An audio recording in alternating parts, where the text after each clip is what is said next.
1, 2, 3, 4, 5, 6, 7, 8, 9, 10. 1, 2, 3, 4, 5, 6, 7, 8, 9, 10. Perfect. And then just getting the legal declaration stuff out of the way. Do I have your permission to record you in this Discord call? Yep. And do I Yes. also have permission to publicize the recordings online?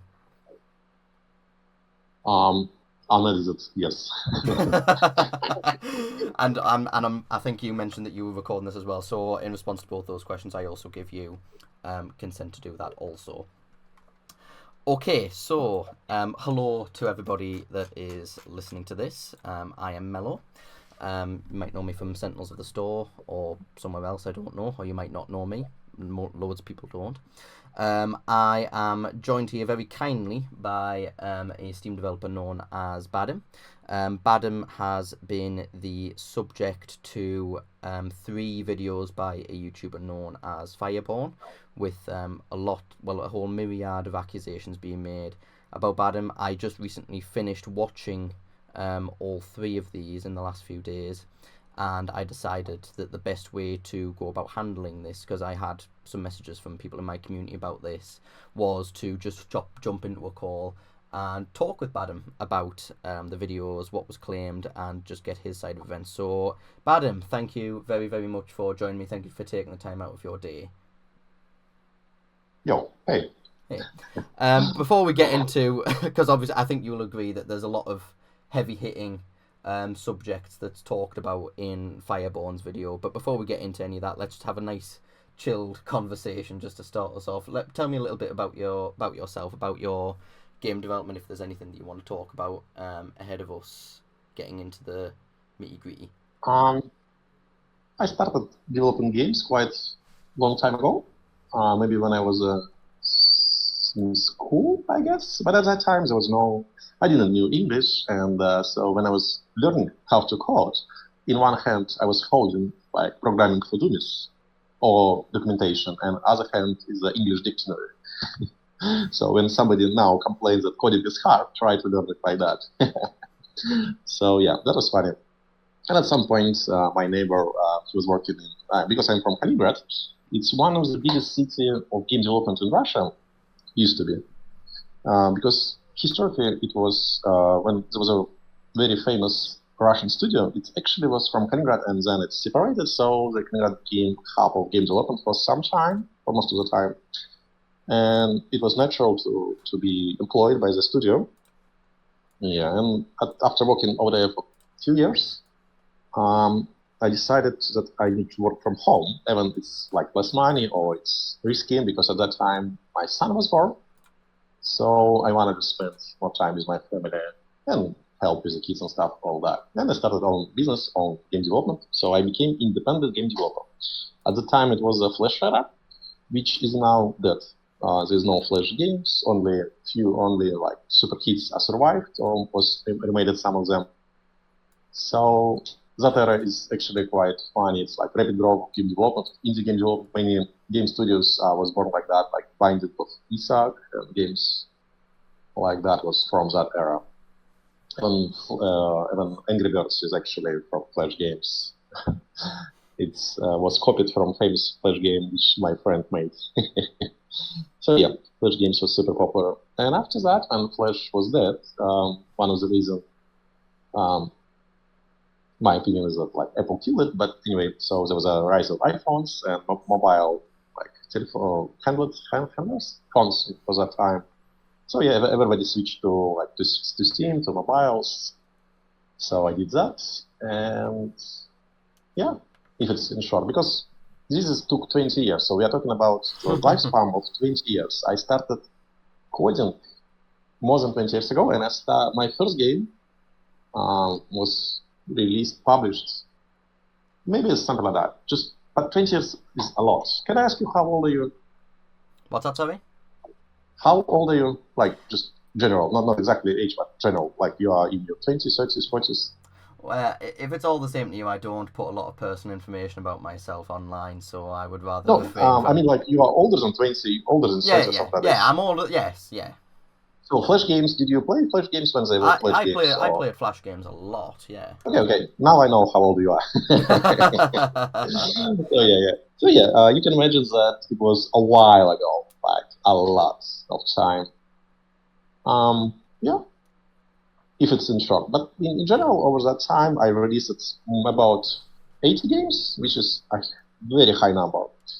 But in many of these games, I was either like a programmer, either like a producer, either like a designer, either like a publisher.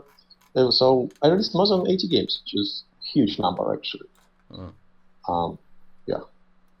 That's even short. Excellent. Well, thank you. Because I mean, 20 years of game development, we can only get through so much in however long we've got for this. There's many stories. I can imagine. Mentoring. Yeah, so we can I have actually like a presentation about like many parts of it, because at some point I am public speaker, so sometimes I speak about game development, and there are different areas. So you can actually Google some of that, or you can just explain. But I don't think it's interesting to to remembering what was happening like 15 years ago, 20 years ago, 10 years ago. It was so different worlds, different internet, different games, different devices that we used to play. Yeah. Okay, thank you very much for introducing yourself, and again, I'll reiterate again, thank you so much for coming down and sitting down with me and talking about what we're going to get into. Because I mean, I've been in this sort of scene for maybe 8-7 years, and there's a lot of developers that sort of maybe have these sorts of things come out about them, and a lot of them are very tight-lipped about it, and they don't want to come out and speak about it. So no, I do thank you very much for coming and sitting down with me to talk about it. Just for the listeners' purposes, so I'm not going my name, I guess. I forgot to tell my name. Yeah, this is Badim. Yeah, hello, my name is Badim, also known as Vadam God. I'm a public person. I'm speaking about game development. When I go to school, university, I have a public speeches about game development, industry in general, coding, software engineering, and all that. So I have a series of lectures. And I'm a public figure, so you can actually like Google quite a lot of me. So it's very kind of easy to find if you will dedicate some time to it. Yeah. So lovely stuff. So just for our listeners' benefit, I'm not going to give too much of a background on some of these questions, because a lot of it comes down from 3 Fireborn videos, which I think in total watch time comes up to around about 2.5 hours, I want to say. So I am going to put some links in the video description. I do highly recommend watching these before you come on and watch this interview, just so that you have... I would rather discourage. Well, yes, of course, I was discouraged because the problem is he's young and he didn't do any research. So, for example, when he was talking about Flash games, he had no fucking clue about that. He was thinking that Flash games was just free websites, when it was really different picture. And then he made some assumption on that, which is weird. So, for example, if you would learn about like Flash games or Steam or Greenlight from his video, it's not right. Like, it's not accurate at all. And his lack of it's super weird, like, to hear about that. So, sorry to interrupt you, but... Yeah, no, it's fine. I will try and give some minor level of background. I'm more just mean for our viewers, since there is 2.5 hours of material, I think they might appreciate I'm not wanting to give a full background on 2.5 hours of video in what will be potentially a much shorter interview. But there will be links in the description if you want to get any background on some of the topics that we discuss. The first area that we are going to go over is we had a brief chat before this interview. It's what we both considered as probably the major accusation of the video series, and that was with regards to Fireborn making the claim that you had some layers of connection to an account by the name of Vadam God, who was publishing some adult-themed games online. So my first question would be, do you confirm or deny that you own or have access to the Vadam God account? That's so funny. Why would you, I will answer that, but before that I have a question to you, and whatever, and The, whoever the will Mellow listen to this. interview now. Yeah, to Mellow interview. Why would you ask this question? Like, on which basis? It's so weird. Like, you know that I already told you that I'm a public person, so you can find everything that I have, everything that I made, and I made a lot during the years. Why you would ask me if I have an extra hidden account? Like, why? Is that directed to me? I guess yes. I know you told me that you don't want to be like personal involvement for that. You can skip the question, but well, at the end of the day, this is the claim. This was the accusation that Fireborn made in the video. okay. They made the claim that you post. I mean, just the example I've got down here in my notes. Yeah, I know what he done. Like he accused me that it's the same person because we have the same name. But why you would do that? Doesn't it sound utterly stupid to have two people who have a same, like my name is Badim, his name is Badim. So they're probably the same person because they're both from Russia. Like, what? Isn't it stupid, no? I will just go into a little bit more than that because the example I noted was a bit more than just having the same name. Fireborn directly cites here that you posted about a game called Beloga Strip Dice on February 12th, 2008 and asked a user on flasher.ru if they would, Game Builder, sorry, that was the name of the user, if they would publish it to their site. Then after Game Builder declined to publish it on February 13th, Vadam God's Newgrounds account was created on February 19th and published Strip Blackjack Jelena on the same day. That was the main example there in terms of games potentially matching up, I think, was the main claim that was being used. Okay, I got you. Yeah, I got you. So, answer to that, of course I'm not Vadam God, like, which is a very stupid thing to ask. But again, if it's question there, so I'm definitely not. And the reasons actually, like, how to say, I don't think I need to prove myself for three reasons. Because first of all, if you will watch, like, if the accusation is like this timeline where there's two accounts and then the games of that account, you can just look how many games here and there.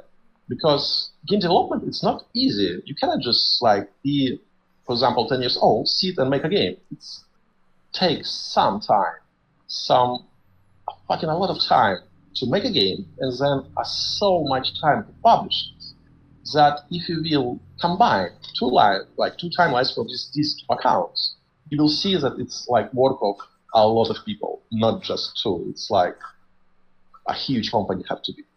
So the question, if it's the same guy, it's also not correct because it's account. So do I have access to that account? No, I don't. Am I that guy? No, I'm not. Also, if you will watch this guy video, you will see that in like 5-10 minutes, he's finding his phone's family name. Like there was some guy on Facebook. I don't remember. So he thinks he found real name of that guy who runs that account. And it's not my name. My name is Vadim Stargin, which he keeps mentioning through his video. But he proved in his video that the Vadam God is not Vadim Stargin. And I'm Vadim Stargin. I don't have a second passport. So the next question would be, do I have a second passport where it's written that name? No, I don't. Then the thing is, he's pulling up documents from offshores, and he's looking for that name, and he's founding that company, and all along. So he kind of found that guy, Vadam God, in his video, which is not me. And what strikes me an odd, he didn't look up my name. He didn't publish any business associated with my name, which is kind of weird, and only serve narrative that Vadim Stargin is that other guy, which he found the name, but he, for some reason, after 2 hours of that video, he forgot about that. Yeah, so I think it's like, you don't need to ask me if I'm that guy. You can just watch the video, and you will see that that guy, Vadam God, account Vadam God, is not held by Vadim Stargin. Accusations that we started publishing games at the same time is not because we did it. Actually, as I told you, Flash was born and then it died. So, same as we. I'm one of the first Flash developers, so I started coding in Macromedia Flash before 2000. So you can imagine that any guy who also was learning that tech would be the same timeline. So you can actually pick any account and you will find a lot of new developers at that time who have started posting that games. And Berloga Strip is actually not adult game.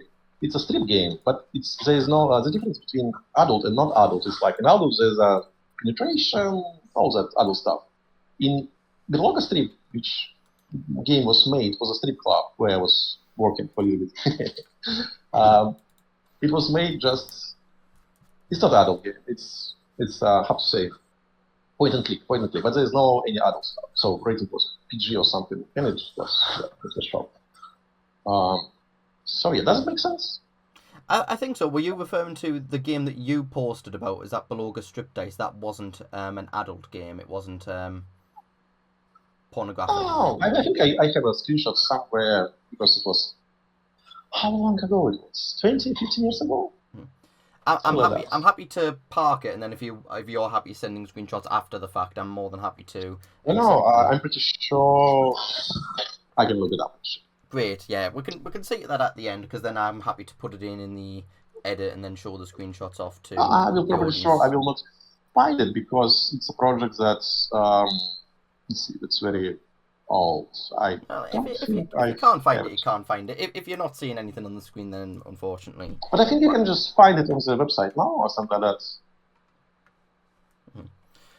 Okay, so I mean, overall, then you categorically deny that you don't own the Vadam God account, you don't have access to the Vadam God account, and you also point out that Fireborn cites in the video that there's 2 different names attached to both accounts, and then that's and that you don't use that name. Yeah, actually, like everything that this guy said is stupid. Like it's different nicknames, it's different people, it's different accounts, it's different. There's nothing common between them besides age of burn. Like, and yeah, it's weird. Like everybody who was born that year is the same guy. Wouldn't it be weird? Again, to me, it sounds so stupid. Like. I am just going to move us on because obviously we have addressed that main point about you claiming that you don't have access to Vadam God. And since I know we've got 3 pages of questions just to go through, so I will move swiftly on. Can I add something about Vadam God's account? Yeah, sure. Like that is famous. Like you probably played his games, or at that time when I was young, actually. I don't think I did. I don't remember playing many pornographic Flash games, unfortunately. No, I mean they were around. They were over there. And the thing is, I do remember they been on like flash drive or something like that. So they were maybe not there, but still, that guy is super famous. These games are super famous. So they are not famous right now because Flash is there, but still you can play these games, and they're still popular. And I just want to add that this game maybe he have enough. He's so popular that probably he have a yacht, something like that. And he much better at hiding his identity than I, because I'm from the first go I'm public figure, and I'm not just public figure. I co-organize a conference. I was speaker, so you can always track all my timeline. And it's bizarre to how to say. Game development is hard. It's not easy. You cannot just start for a company, hire people, or do it yourself, and pretend like it's your side hustle. Game development cannot be side hustle. I know that like indie game developers they work at the events and so on, but to run a successful company which is bringing so much cash, it's not hustle. Definitely. Yeah. So just moving on to my next question.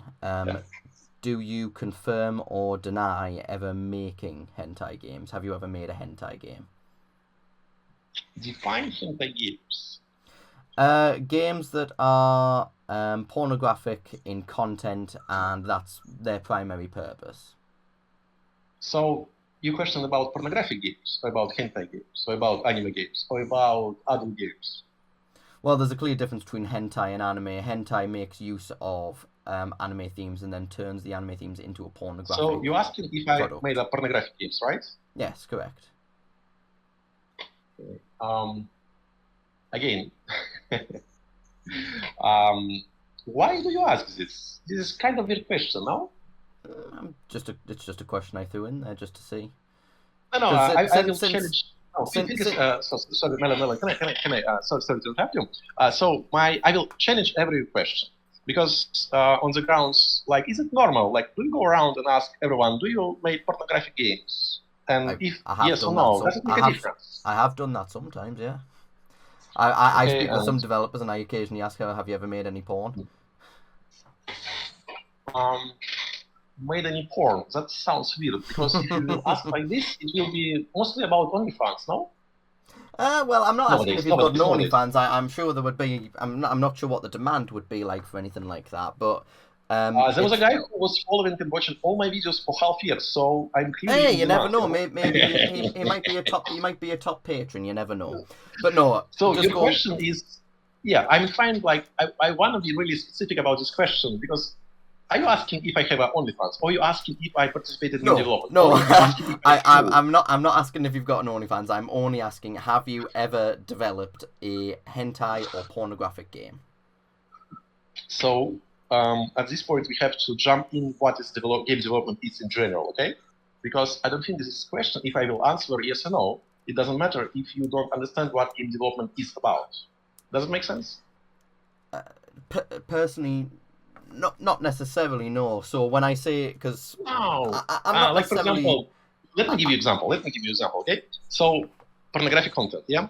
What is it? It's art, mostly. It's art or videos, right? You generally don't, even if you play a game which is adult, and you expect it to be pornographic or hentai or PG 18 plus, you expect them to have images over there, right? Or videos. Because you can, like, at this point, I never mentioned that I can draw. Did you notice that? I never mentioned that I can draw or make a video. Did you, like, if you will catch on that, you will probably understand that I cannot make pornographic art, physically. But there's a catch.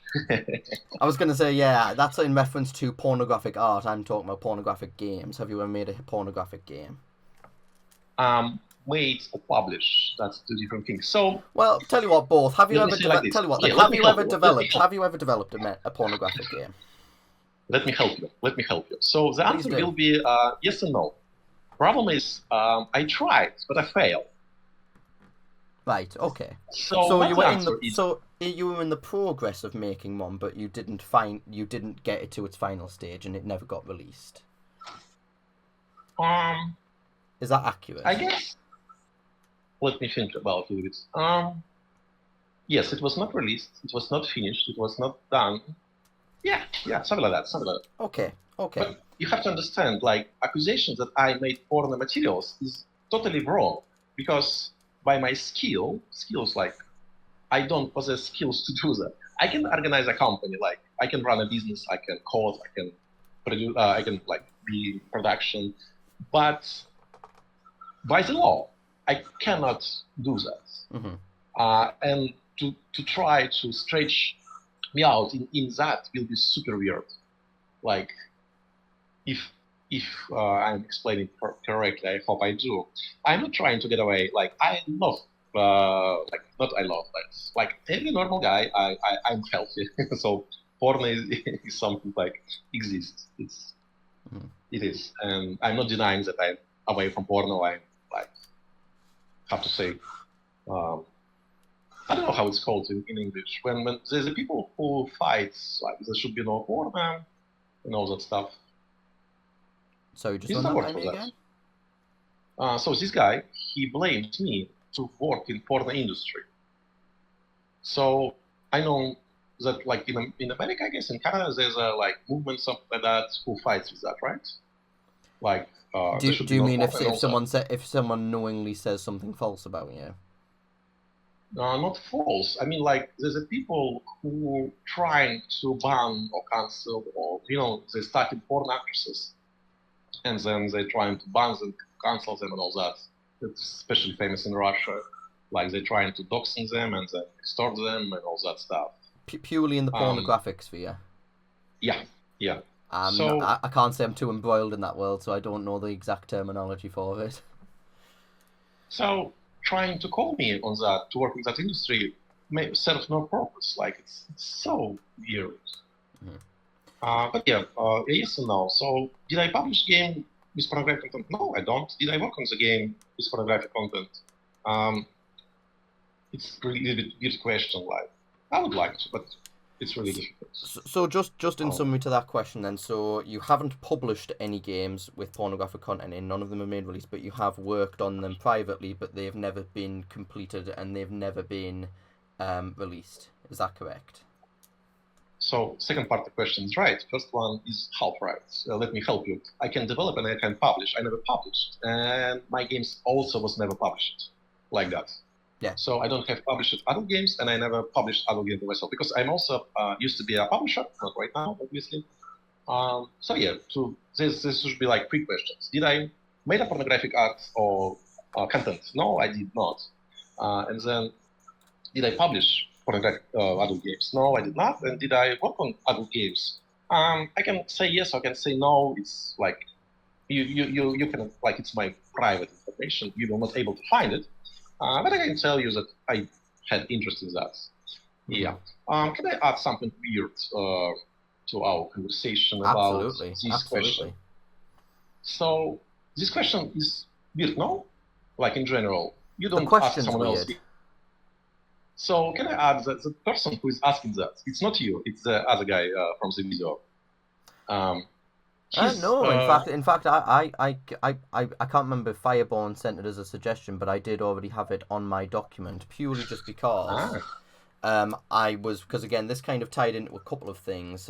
This tied, first of all, from the Vadam God accusation, but also, second of all, it was to do with the hentai folder that was present in your computer folders. Yeah, but he have a OnlyFans wife, so what's the problem? He what, sorry? He have OnlyFans wife, so what's the problem with me having a hentai folder? Hey, I was just wanting to know what was if the presence of the hentai folder was purely for game development or recreational. Recreational. Recreational. Okay. Thank you for that. But you already asked if I worked on that game, so I tried, but I failed. Right. Okay. Right. Thank you for clarifying that. Third question. This is quite generalised. So, do you think it's appropriate for children to make character artwork that is heavily sexualised? Sorry, come again? Do you think it's appropriate for children to make character artwork that is heavily sexualised? This is a weird question again. Why would you ask this? Like, I don't think there's a question which you can, like, you cannot ask. You cannot expect any other answer than it's not normalized, right? Well, it would just be a yes or no. Do you think it's appropriate for children to make character artwork that's sexualized? So, one, children make art and someone else sexualizes. So you're asking me about the children, or you're asking me about other people who sexualize in that work? Because you're asking about 2 different groups. So there's no yes or no for this question. I'm asking you have to replace it. If a child sat down and drew an art, a piece of art, say it was I don't know, I mean, just going back to the hentai thing, if it was an anime I can give you example. I can give you example from video. So my daughter draw art, and then this guy sexualizes it. So you're asking me who, like, is it okay or not if he sexualized art of my daughter? Who sexualized art of your daughter? So this guy who made a video, he's I know his name, but I know his. Is that Fireborn? I can say he's in my nomenclature. He have a name, but you asked me to say it, right? So I'm just going by his online alias, which would be Fireborn, the guy that made the videos. So this guy, he found art of my daughter, and then he sexualized it, right? So just so we're clear, do you mean he has sexualized artwork depicting your daughter, or do you mean that he has sexualized artwork drawn by your daughter? No, my daughter draw mate, and then he goes around that this art makes him, I don't know, heart or whatever. He thinks that it's too pornographic. It's his opinion. Right. So he's the one who sexualizes that art, no? So are you saying that the content, would you deem that drawing in particular as something sexual? What does it mean? I mean, if the drawing that your daughter did, do you think that is sexual? It's a weird question. It's not her original design. Does it make sense? It's not her original design. How do you mean? Do you mean like So, did you direct her to make that? Let me put a simple word. So you asking me if her content is pornographic? No, by my personal opinion. No, not necessarily. Because I'm meaning, is it sexualized? By whom? Sexualized is a verb which is passive. That it's made by someone, right? Are you asking me if I found it sexy or what? I don't understand the question. Sorry. When you look at the artwork that was drawn, did you think that it was a sexualized drawing? Did you think that it was... What sexualized? Sorry, I don't accept this word. Sexualized by whom? Okay, I tell you what, we'll change the terminology. So, do you think that the artwork was appropriate for a 10-year-old to draw? Yeah. Yeah. Okay. Sure. Right. It was there was a girl and she was wearing a dress, maid dress. So I would say that if you go out on the street in London, in Moscow, in Melbourne, and you will see advertisements on the streets. That is more revealing. Not more revealing, it's just like girls on the billboard. So you will be in the city. It's much more that word that you were trying to come up, but not sexualized. So I think it's mostly like in fact, if you see someone in the maid costume, is it sexy for you or is it sexy for someone else? So when you're asking if it was sexualized, you have to add by whom, by the English definition, no? I would agree to an extent. Let's swap the word out again then, because I like the word that you used earlier when you said revealing. Do you think that the artwork is revealing? It's revealing of the character that she's drawn. Cleavage. There was a cleavage, 2-pixel cleavage. Yeah. It's up to you. There was a maid costume had a cleavage 2 pixels size. If it's too revealing for you, okay. Because there's a problem with this word. If it's too revealing. Problem is your religion. For example, if you are Islamic, I don't mind, like, I have no beliefs in if you're Islamic person, that would be offensive. But if you're not, that will be fine. I'll save you just for now, because in terms of, I'm not necessarily asking for a wider generalized audience view on what is sexualized, what is revealing. I'm more just asking, in your opinion, is it revealing? It's a maid question from anime. It's what, sorry? Let me check the rating of the model. 1 moment. I'm not necessarily after any facts in terms of how it's rated. I'm more just after, do you, in your personal opinion, think it is revealing? No. No. Okay, that's fine. Good question, right? Yeah, that's fine. That's all I was after. I mean, it's a religious question, and in my religion, it's fine. But I have to add something, okay? If you don't mind. Absolutely, go ahead. So when you ask this question, it was super weird. You were asking about 2 different groups of people. You were asking about children and people who sexualize content that they produce, regardless what they do. Because children draw without this, like, they have own world, they have own timeline, and when they draw, they're not trying to be on purpose, like offensive or sexualized or something like that. They just draw what they like. Does it make sense? For example, if somebody have a big book, I absolutely understand what you're saying there. I think the disconnect there is no. There's no disconnect. No, there's disconnect. The problem is this guy who made this video. He is one who sexualized. I'm trying to tell you that this is his problem. It's not my problem. It's not your problem. It's his problem that he found it sexy. Like, I'm not judged to that. He can do whatever he likes, but I rather of him not to stalk my daughter, which is super weird. Like, he spent some time stalking me, my daughter, my son. That is actually not okay. We will come back to that point. That is another point that I've got listed later. No, you have to be here. Sorry, if you don't mind, you have to be here because we are taking some time. If you want to address it here, absolutely.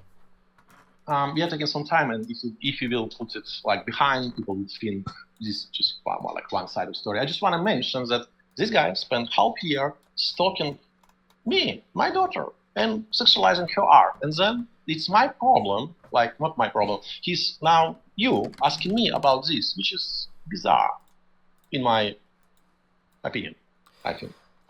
So, I mean, if you want to just jump ahead to that point, my first question was on that subject. Do you genuinely believe that Fireborn was/is stalking your daughter? Sorry, come again. I missed the word. I'm in Vietnam, so the connection between us is a little bit flaggy, so sorry. Yeah, no, it's totally fine. I was asking, do you believe that Fireborn is/was stalking your daughter? So, by his own admission, he spent more than $2,000, more than half year, to make his video. At this time, and when he made a video, there was images of my daughter. There's images of her art. There's his conclusion.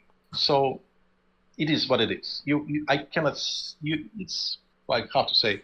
He was spent half year to do that. So yes, he was stalking me and my family not by extent, because they are with me. He actually put pictures of them in his video. So he had pictures of my daughter on his computer. Is this okay to you, or like your personal opinion? You said that you don't want to share your personal opinion, but I don't think there's a sane person who would say that this is normal. No. So ultimately, what you're saying there, just again, because I'm going to wind down on that question because I think it's quite a quick one. So you think that he was stalking your daughter, and your citation for that is he brought her up. How many times do you think that he brought her up in that video? I don't know exactly. Do you think maybe more than 10? Okay, there's no, I know the answer. So for your answer, there's a bit where he said out loud, "Let's talk about Vadim daughter or something, or Badim daughter." I don't know how he calls me. So he actually saying out loud, "Let's talk about my daughter, about Vadim daughter." Like, it's not something that sane person would say. It's like totally stalkish thing to do. Are you referring to? Are you referring to his when he brought up in his video? Let's talk about Badim's daughter. Yeah. He said it out loud in his video, and at that moment, if you think it's okay, I have a bad news for you. Is that not just because he was bringing up a point in relation to your daughter? I don't think there's any explanation or reason or like good omen to say something like that. For example, if you hear, regardless of content, let's talk about your daughter, is it normal to you? If you remove the context, I would. If I was in that position where I was a father, okay, if I was a father and I was and someone was saying, let's no, you don't need to be a father. You don't need to be a father for this. No. Well, I need to have a daughter if I'm being put in those shoes. Like the question I'm talking about content that he put, and he is inviting his 500,000 subscribers to talk about my daughter.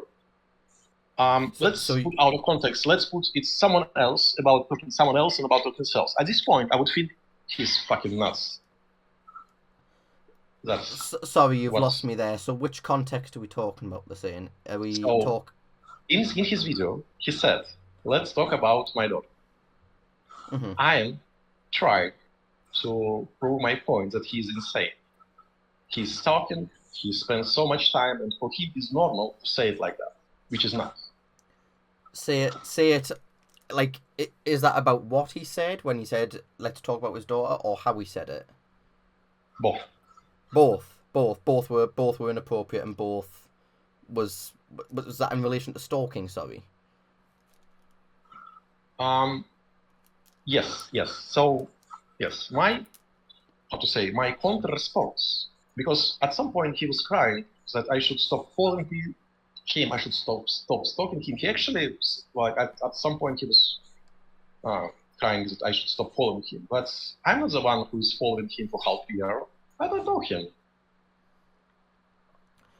So yeah, okay. He's typical stalker. He's typical online stalker. Okay. That's my point. Right. So I'm kind of going to move into the same point that you've kind of insinuated to there. So I do apologise to anyone listening, because I know that we have jumped ahead a little bit, just because obviously the subject matter kind of lended itself to talking about the response to the initial video. So what was the intention behind both yourself and your mother contacting Fireborn's wife on social media? Because he blocked us everywhere, and when this video came out, my mom saw it, and she was like, "What the fuck?" So she tried to contact him. Sorry, he blocked you and your mother.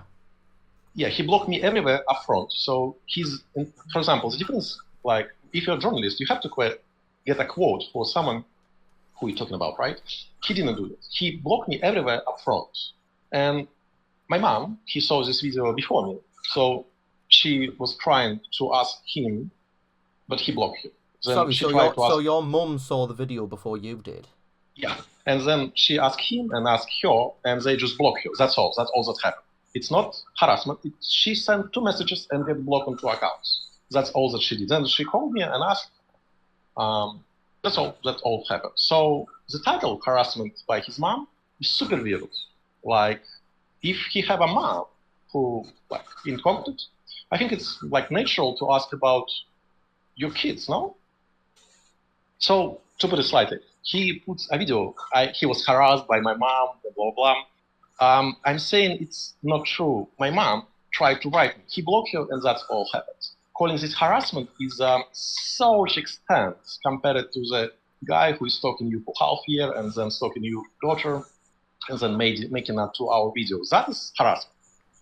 Asking someone what the fuck is not harassment, but it's just a general question of same person. Yeah, that's what happened.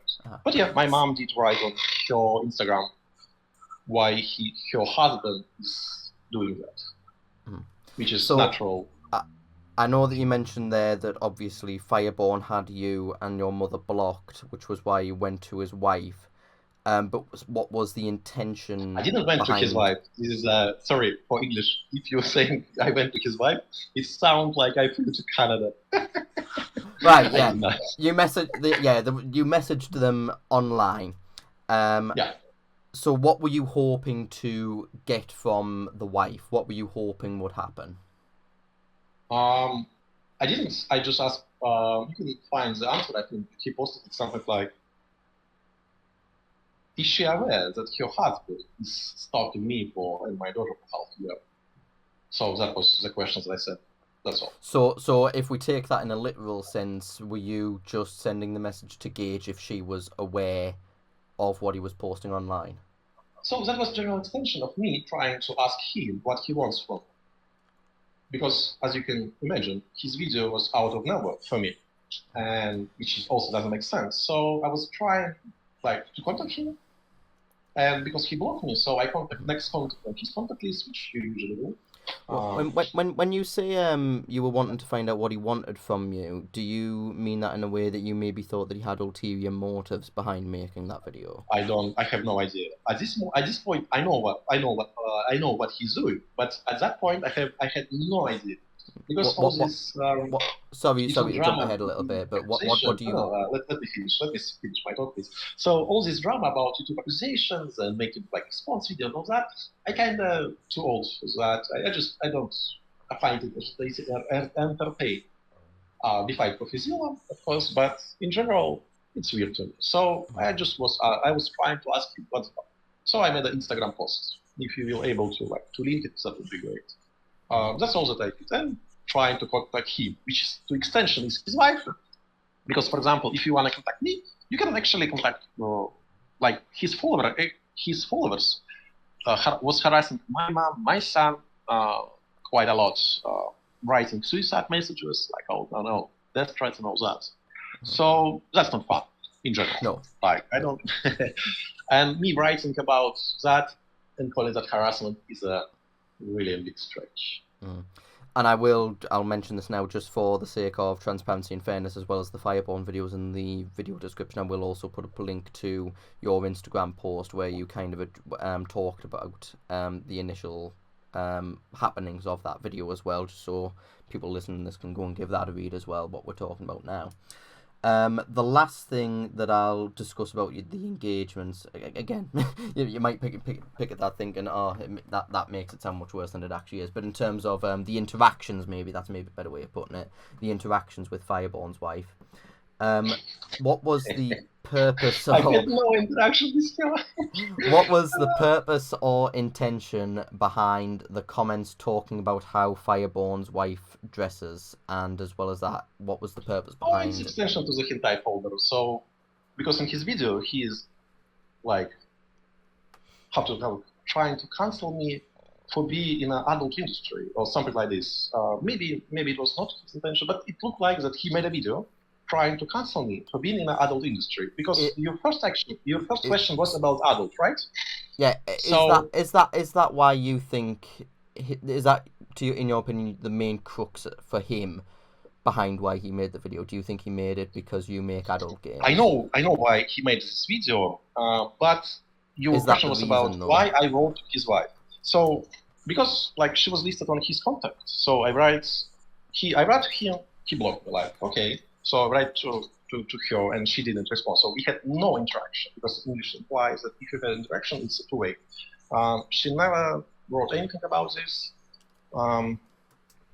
but she's his family, so I assume if you are as a husband working on something for half a year, your wife is aware of that. It's not like you cannot hide something for half a year, which even so in my, how to say, as you can see, my mom asked, my son asked him, our family is quite like tight, we communicate, we talk with each other, so my mom, my kids, my wife, they know about my whereabouts, what I do, on what projects do I work.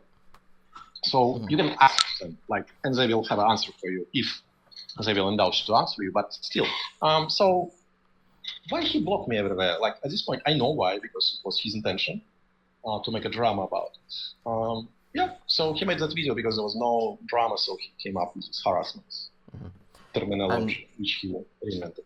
Yeah. Sorry, just to circle back to the original question, what was the specific reason behind commenting on how his wife dressed? Because I think that got a little bit missed.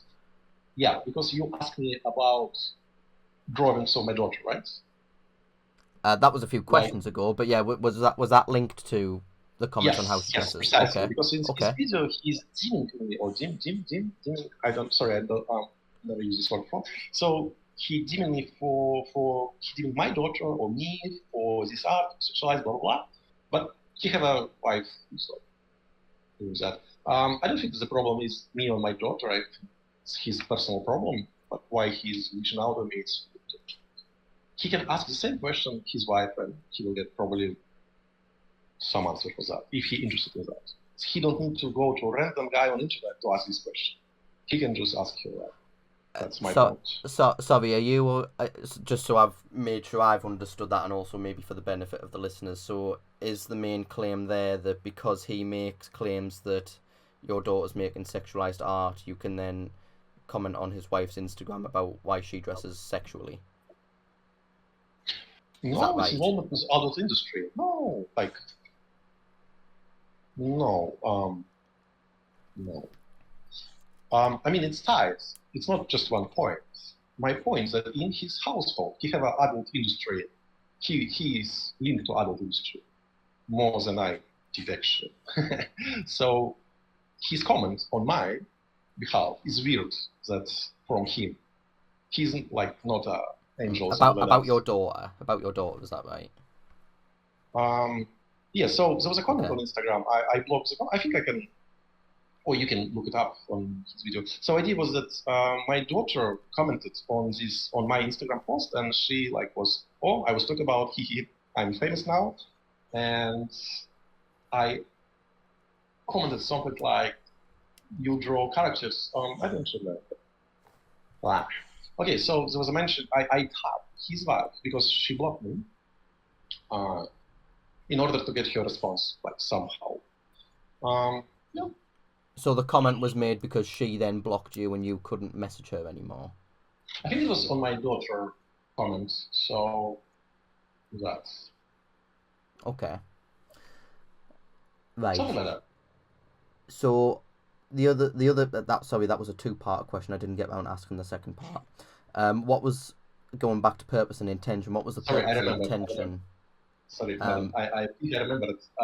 She cosplayed some characters from the same anime which my daughter drew from. I think, or maybe not. Maybe it's something, but something from that extent. So your question, why did I contact his wife? It's because he blocked me everywhere, and he had a contact with his wife on his profile, so I did that. Right, okay. What was the purpose and intention behind linking her social media account to your followers in a since deleted post? What? I never link her. You mean I tag her? No, linking and tag is different, no? Sorry, I missed you there. Back to English. Tagging someone and linking someone. This is a difference. Link, so I mean a web URL link. No, I did not. Where did I put it? I don't. You mean I tweeted about her or something like that, or what? I didn't. I think. So the claim in the video was that you had linked her social media account to your followers. So you posted a link to her profile on your social media channels. Okay. I think you are talking about him lying about him. Okay, because, for example, my mom wrote to his wife, so he called it harassment, and then he called tagging someone, linking. And did I tag his wife? In the post which I wrote on Instagram, I tagged him explicitly, and then in the comments where my daughter was talking, I tagged her that my characters that she drew were overdressed compared to his wife, something like that in this context. So I tagged her. I never link her or something like that. And to be more precise, when I'm a public figure, the difference is I don't have followers, I have just like friends. So yeah. And her profile is public, so it's not something. On Instagram, you can tag someone, right? Who is, you know that, right? Yeah, you can. Depends on privacy settings, of course, but yes, if they've got those settings. I tag her, and that's all that was. This is like a crime. Okay. So let me just rewind back now a little bit, because I think we're now caught up in terms of what we jumped forward for. Next thing that I want to talk about, I'm obviously conscious we're 52 minutes in, we've still got quite a bit to talk about. Let's talk about Otaku Maker, because this is the one I'm the most keen to hear about personally, just because this is actually how I first heard about you, because I actually covered the instance that happened between you and Otaku Maker. So, first question is, do you confirm or deny, in the case of Mech Defender, that you didn't send the keys out because you were unknowing of what little money you would make from the Greenlight bundles? Please rephrase your question about how much money, please. It makes so much difference if you're talking about small money and if you're talking about $40. Talking about the exact sum for that deal is nonsense. So please, can you? The price for that deal was $40. Okay, that's not a secret. The price of the deal was $40. Yeah, for 1,500 copies. So do you mean that that's how much you made from Mech Defender's bundle? No, I was offered $40 for 1,500 keys. Which is about $10,000 at the time. So just imagine a guy offering you $40 for something that worth by the market price, regardless of success, $10,000. Would you go for it? Me personally? Yeah. I wouldn't, no. Okay, so I didn't. And the accusation was. My problem at that time that I was not like middleman or something. That was Otaku problem.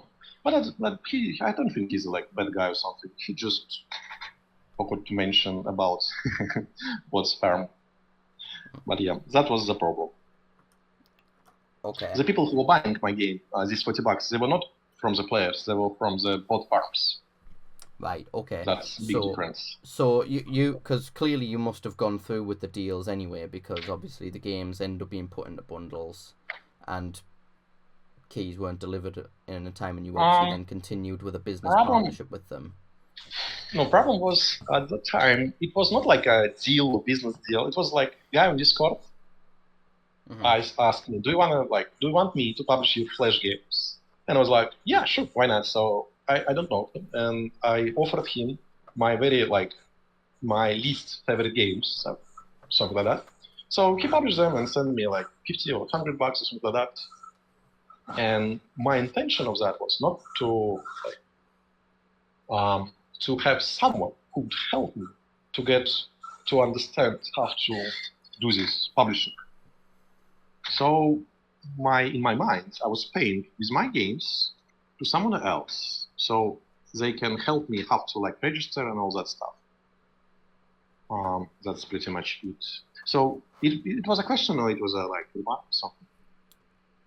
So I think that kind of goes to a point that Fireborn made in his video, where he said that the purpose of these greenlight bundles isn't to necessarily generate sales per se, but it's more for the sake of to help the games get greenlit so that you can then get a store page. Yeah, problem is timeline. Like as with the Flash games, which he totally fucked up, the timeline with the green lights. There's no more green light. You know about that, right? Yeah. I'm heavily involved in the green light sphere. Yeah, it ended in 2017. Yeah, that's where we are. So at that point, in order to pass green light, you needed about 200 likes, and because I had many games, I had about 12 games or something like that. I tried something with Otaku, and then I just put up games for myself. And the difference was, in order to get past green light, you need about 200 to 250 likes, which is a small number. So I look at my other games, which was getting green lighted on their own, and it was about end of the year. So at that point, I think we already knew that it's a $100 deal. So for who don't know, $40 and $100, what's the difference? You can just buy the slot for a game for $100, or you can get and try it for free.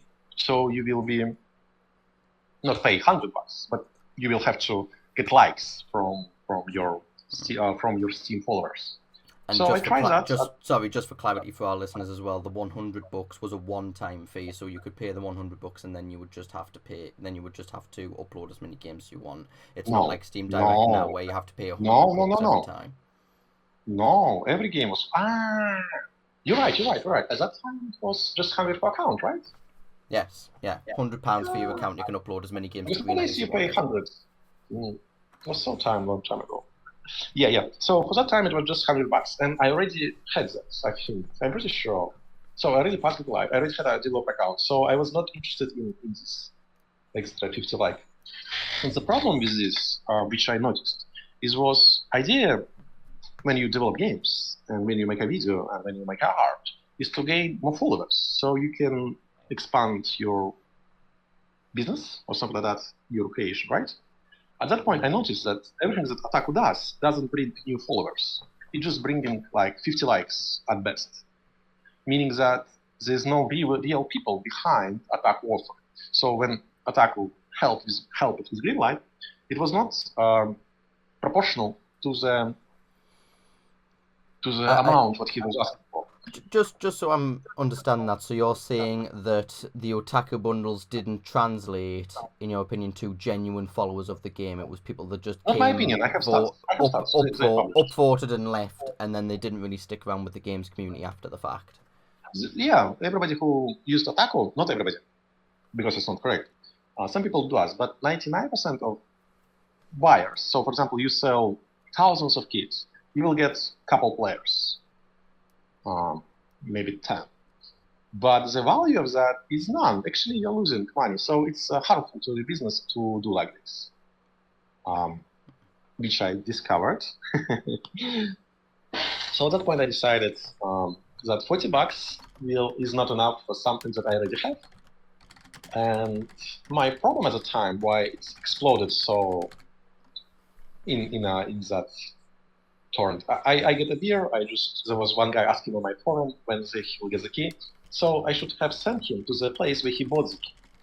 But I tried to explain. I shouldn't. Yeah, that's why what was problem.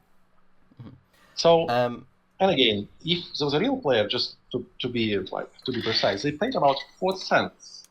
So if you want to say that there was like 1,000 people who were cheated or betrayed, you have to understand that they paid 4 cents, 4 American cents. In British pounds, it will be... How do you call your coins? Yeah, pence, but it'll be less than 4 Pence. cents because the dollars. So it will be 3 like pence. 80, it's about 80p to the dollar, yeah. So it will be 3 or 2. It'll be about Not 2 so. or 3 pence, I'd imagine, yeah. And do you understand the value of this drama? That somebody lost 2 pence. Is it worth? It's bizarre to me. So sorry, just so I've got an understanding of the timeline, because I think, did you mention that you think Fireborn didn't get the timeline of the times that the games were bundled on Otaku? I don't think he cared. Like, in Horse's video, he's not fucking care about any timeline, he just throwing over there. Mm-hmm. And because that story had some traction, as you already mentioned, mm-hmm. he spent on it like half hour, but he didn't get into details, blah, blah, blah. But again, I don't think it's worth, like, we haven't spent more time on this, which is so boring, because you can actually read my side of the story, and you can read other people's side of the story. It's not long, it's like a couple paragraphs. So yeah. So the question is, did I walk away from the deal $40 for $5,000 to $10,000? Yes, I did. I didn't found any. But then I think the question would also come back, because Otaku Maker were distributing bundles with Mech Defender in it, and you made a post in March 2020 that said that you claimed that Mech Defender was included in the bundles without your knowledge. So are you saying that maybe Otaku didn't seek out all the permissions maybe needed beforehand, before they made the bundle go live? I don't know. You can ask him, I guess. You asking me about Otaku, or you asking about? I'm asking about your game. I'm asking about your game getting bundled in Otaku. Did you say before Mech Defender was going to be bundled? Did you say yes, that is okay, and I will accept that payment? Again, how many years ago did it happen? Let me look it up. This was about 2017. I think this was 2017.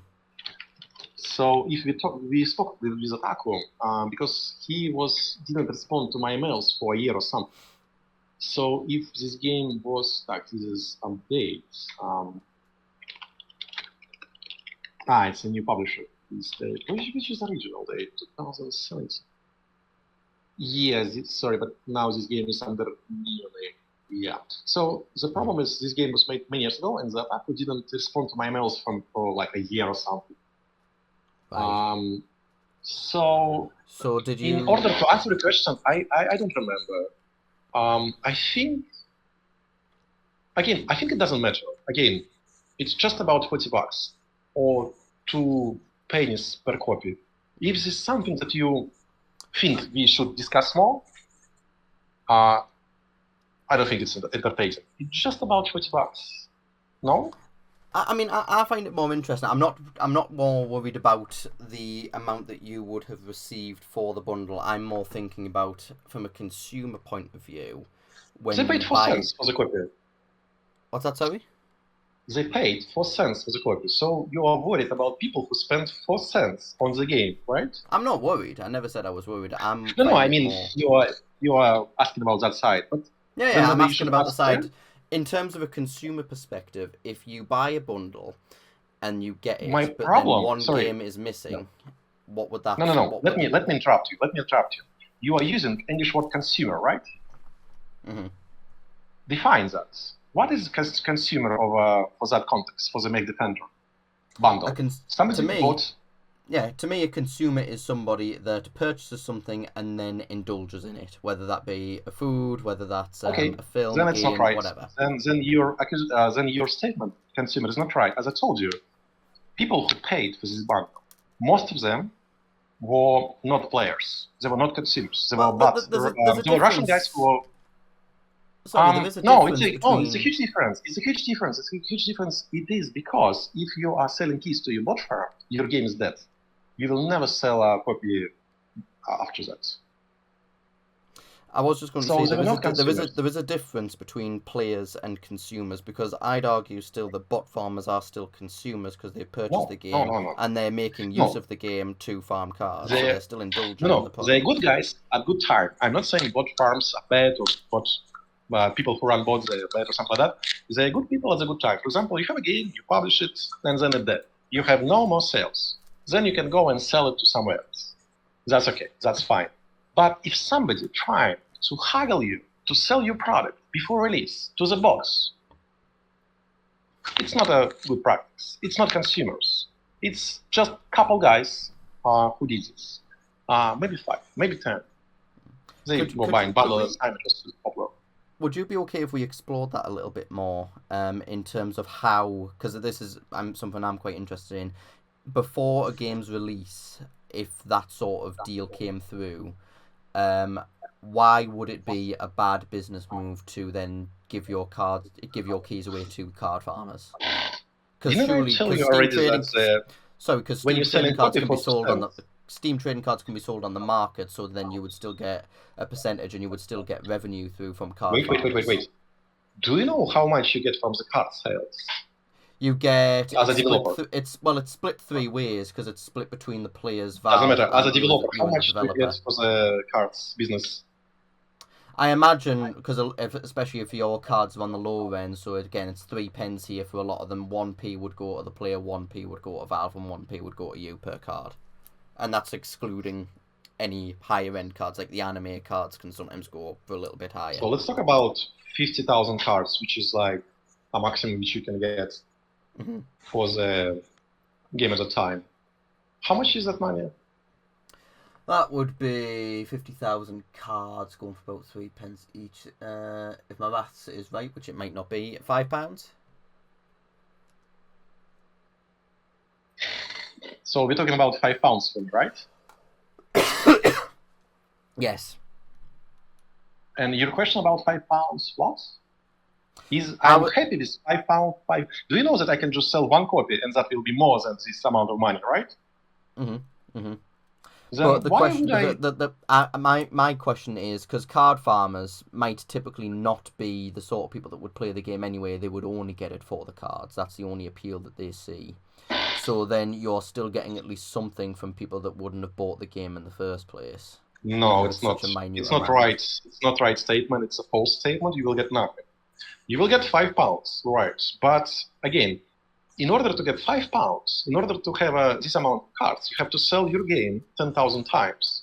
And if you sold your game 10,000 times, £5 makes no difference. Actually, £5 doesn't make a difference to any amount. And the problem, you have to understand that I offered free keys to anyone who can send me screenshots that they bought a bundle. So just to clarify, when this all happened, the people who were complaining about keys, I just sent them the keys for free for Mech Defender when it was released. Do you know about that, right? I missed some of that. Sorry, what was that? People who contacted me directly and asked me if they can have their Mech Defender key, I sent them. Fantastic. Fantastic. Great. Is this slip to you? Oh, okay. So at that time, there was a Sid Alpha, this guy. He did the same thing that did this guy. He just ran the story by one side, and he never bothered to ask me what was happening. Yeah. So in this story, where I'm villain, who's actually I give out for free my game for people who bought it. And the thing is that I asked publicly, I wrote publicly, if you send me your bundle receipt or something like that, and I will send a key. And then whoever contacted me, I didn't even bother to check. I just sent them the keys because there was 3 or 4 people who did that. And everybody else, not everybody else, 5 other guys, they just jump on all media, Twitter, Steam forum to write that's nice to think about me and my family, of course. So from my point of view, if you are a normal person, you would just write me and I will send key and that's all. If you're not a player or not a consumer or not a normal person, you will go and cry about that what happened. And also at that time when you have a negative review, because there was I was review bombard at the time, Steam didn't have any protection, so they No. bought Farm to spam me a little bit for a while. Yeah.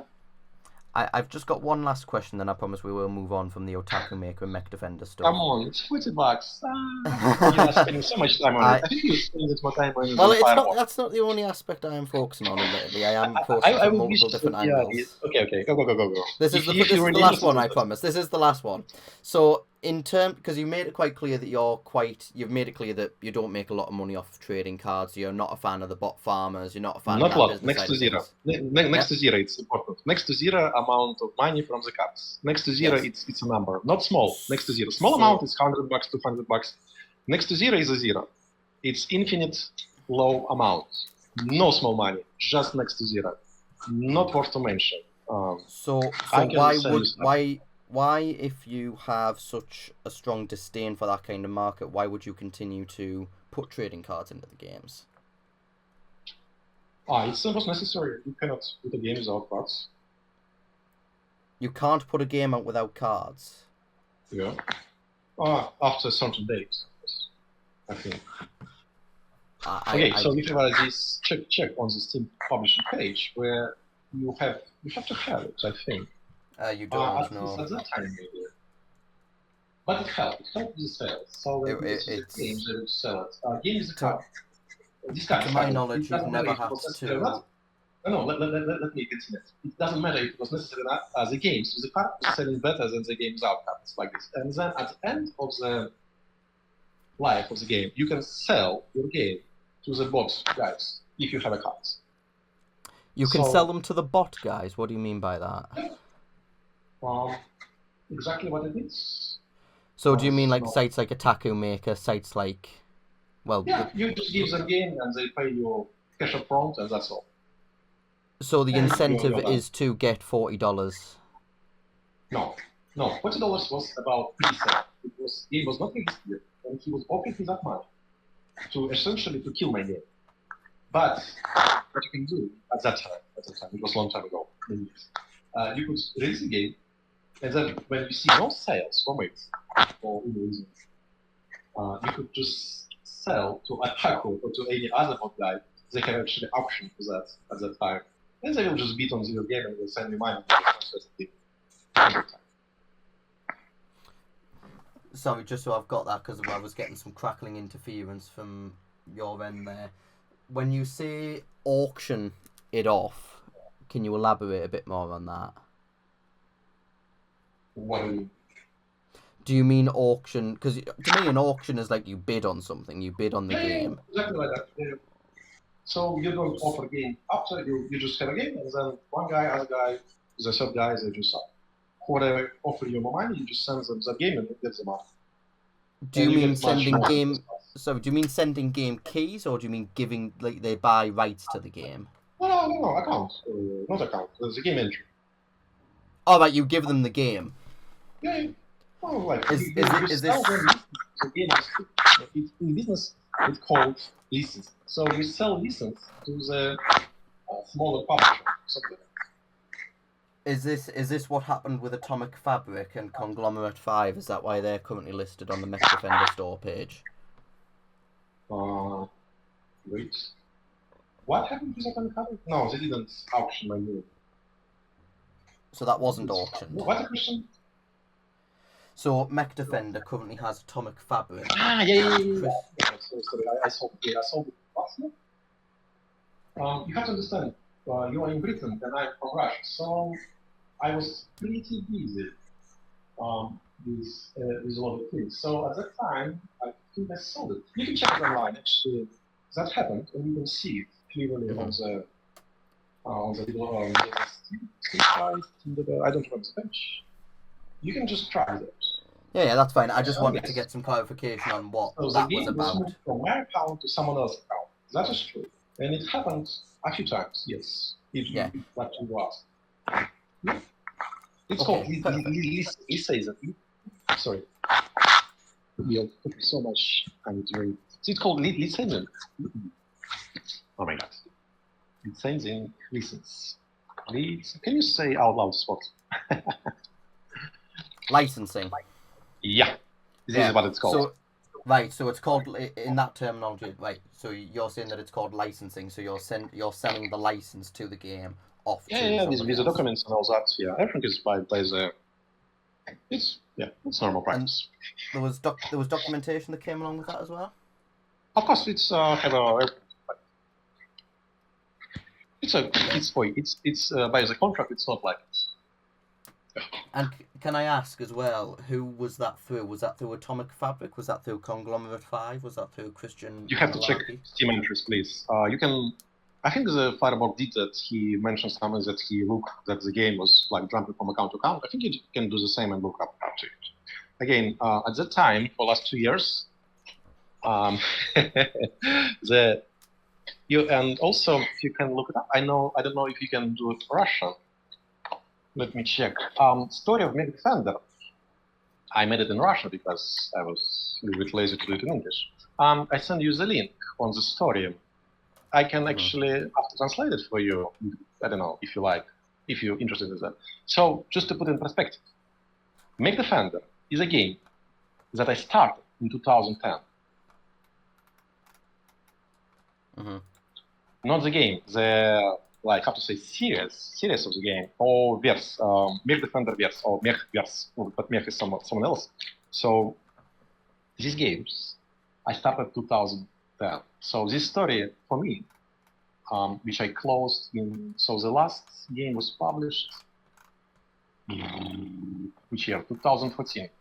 So this story for me ended 11 years ago. I know that it was published later and so on, but after 2014, no, 2013, that series for me was not something that I was like, how to say, it just was a license for me. It was just like a paper that this is my game, that's all. What was happening with it, it was a, how to say, it's not the typical story. It's not the story of successful game where, you have a like Baldur's Gate free game, and there's a studio, he made a game, and this game will be forever alive. We are talking about the game who did his job, and he did his job 11 years ago. And we are talking about what question right now? I was asking. I was asking about who did you deal with to transition the app, to license the app out? Did you license it to Atomic Fabric? Yeah. So right, it's that a was license. through Atomic Fabric. Please look it up. Well, I've looked on Steam. I've looked on Steam, and there's a few names on there. Which is why I wonder, because there's Atomic Fabric. Okay. Christian Malarkey, after I listened to it, I don't have a. This game is not anymore mine. We are talking about someone else's game. That's totally fine. But do you know who? I made it, but at this moment it's on Steam. It's not my game. So whatever it's written over there, I have no power on. Right, so you have to contact over there. Do you know who initially? Did you reach out to somebody? Did someone reach out to you? Of course, I know who sells. Yeah, I know. So you reached out to somebody else? No, I didn't reach to anyone. No. Did they reach out to you? Yeah. And what was that through? Was that through email, social media? You asked me not to dox anyone. Maybe let's. No. You don't. I mean, yeah. You don't need to give me the names or anything like that. I'm just curious to see, because I'm very. I mean, I'm just interested in general in this whole. Because I only found out about this whole. At this point, I would highly recommend you to make another video about Mech Defender if you're so much interested in that game. Because we spent so much at that game that I let go 11 years ago. You have to understand my, how to say. It's not even necessarily Mech Defender. I'm more interested in who's now listed as the developer, because that's a name that has kept on coming up in my circle for quite some time. So I'm curious to see what the sort of dealings are there. Are you asking, is it my account or what? Because it's no, I'm asking about the Atomic Fabric account. Then why would you ask them about themselves? So otherwise it will be Shitel, how it's called? Shitel, or something like that. When somebody else is asked about somebody else, why don't you just ask them? I have tried a couple of times and I've been met with complete silence. I think but I don't follow that from public view. That's the question. That's totally fine if you don't want to say that. If they want that way, I think it's the right to want to decide about it. It's up to them. It's because, as you understand, business it's a business practice, and when you do that, you usually do NDA. Even like, regardless your, how to say, regardless what you think about NDA in general, there is an NDA, and when we talk about it as a business, I don't think it's like you have to understand, right? No, that's totally fine. I'm happy to move on from it from there then. Let's move past Otaku Maker now then. And we will start talking about. Little noises. We spoke so much, and there was a Otaku, there was a Badim fabric, there was me, there was a Mech defender. Maybe when I was talking, I mixed it up. Please don't call on me, even it's my voice. It happened for me so many years ago. Please, you have a, not you personally, but your followers, if they wanna recheck it or something like that, just go and check on the Steam this tool where you can check who owns a game for lifetime. Then you have a clear picture and you can do that. It's free. Don't quote like my words about Mech Defender. Please do understand it was made so many years ago. Yes, and of course. This is more of a general question. What differs Elite Games to yourself listed online as Badim? Is there, because I've noticed that there's a difference between games that get released under an Elite Games banner and versus games that get released just under the name as Badim. So what's the difference between the two names? Sorry, can you define the question? So there's been some from games. My point of view, so your question is it about legal stuff? Is it about personal stuff? Is it about timeline? Or is it about just be clear about it? To be fair, in fairness, it could be related to any of those points. I'm just more meaning, if you put a game out, what makes you sit there and decide, right, I'm going to release this under Elite Games or I'm going to release this under Badim? Okay, I get it. So I think you are asking about independent game development in general. Independent game development a little bit different from big business or like general. Even it's more like at this point, indie game development is quite mainstream, but still have many differences between just a startup or business. I think the difference is, for example, like if you look at the Facebook, Instagram, or big companies, what they do many apps and they gather them under one name. When you work as an independent game developer, you often collaborate with many different people, and these collaborators or colleagues or your friends or your family who you work with on your project is different. Every project, even if you're doing it at the same time. So what usually independent game developers do, me included, it's very often practice, that we do a company per each team. So it depends. If the game made with one team, there's one name. If the game made with another team, it's a different name. Because at some point it's much easier to track for the legal purposes and for the revenue purposes and just for organizing in general a business. So when you're talking with any indie game developer, and he has many games, more than one game, usually it's different companies. So are you saying when you release something under the name of Badim, that is just you? You are the only one that has worked on that game? No, I'm not saying that. I'm saying that if the game released and I'm in the credits, I took a part of it. Maybe I made a whole loop. Maybe I made a part of it. In every game, there's a credits credit page. And in every game, you can go and look it up who worked on that game. In every game. Even in Blogger Street. I guess to kind of pull my question apart a little bit then, Elite Games as a brand, is that just you? So you have to understand, a couple of years ago, something happened in Europe.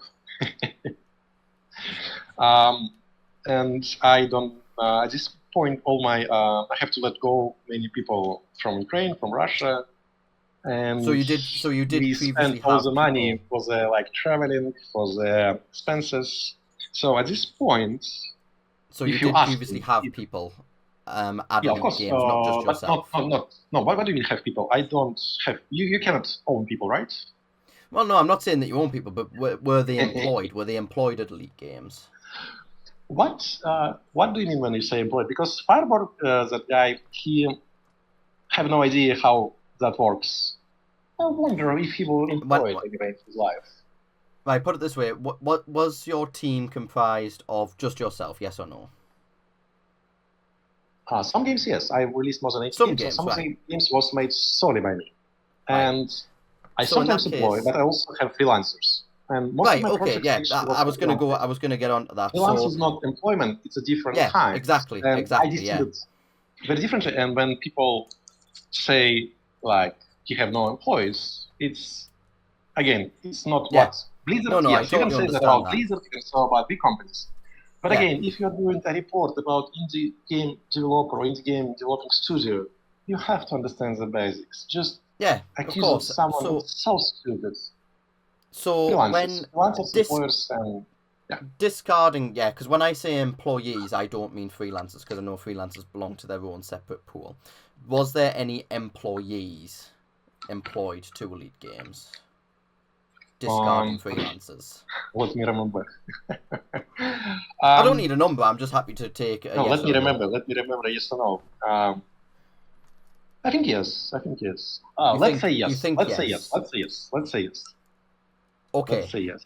It will be. And then obviously the number would be much bigger when you incorporate freelancers into that. But obviously I don't want to incorporate freelancers because obviously they're just getting pulled in on a per project basis. So, Royal Offence 2. We'll just jump over to Royal Offence 2. Are you sure? Yeah, we'll jump ahead to that. Because I didn't make a post about it yet. I will do it in the future. It's, I have a Royalverse and there's 7 or 10 games, right? And I started it more than 10 years ago. And you want to jump to the one project in that series, right? Yeah, because it's my next question.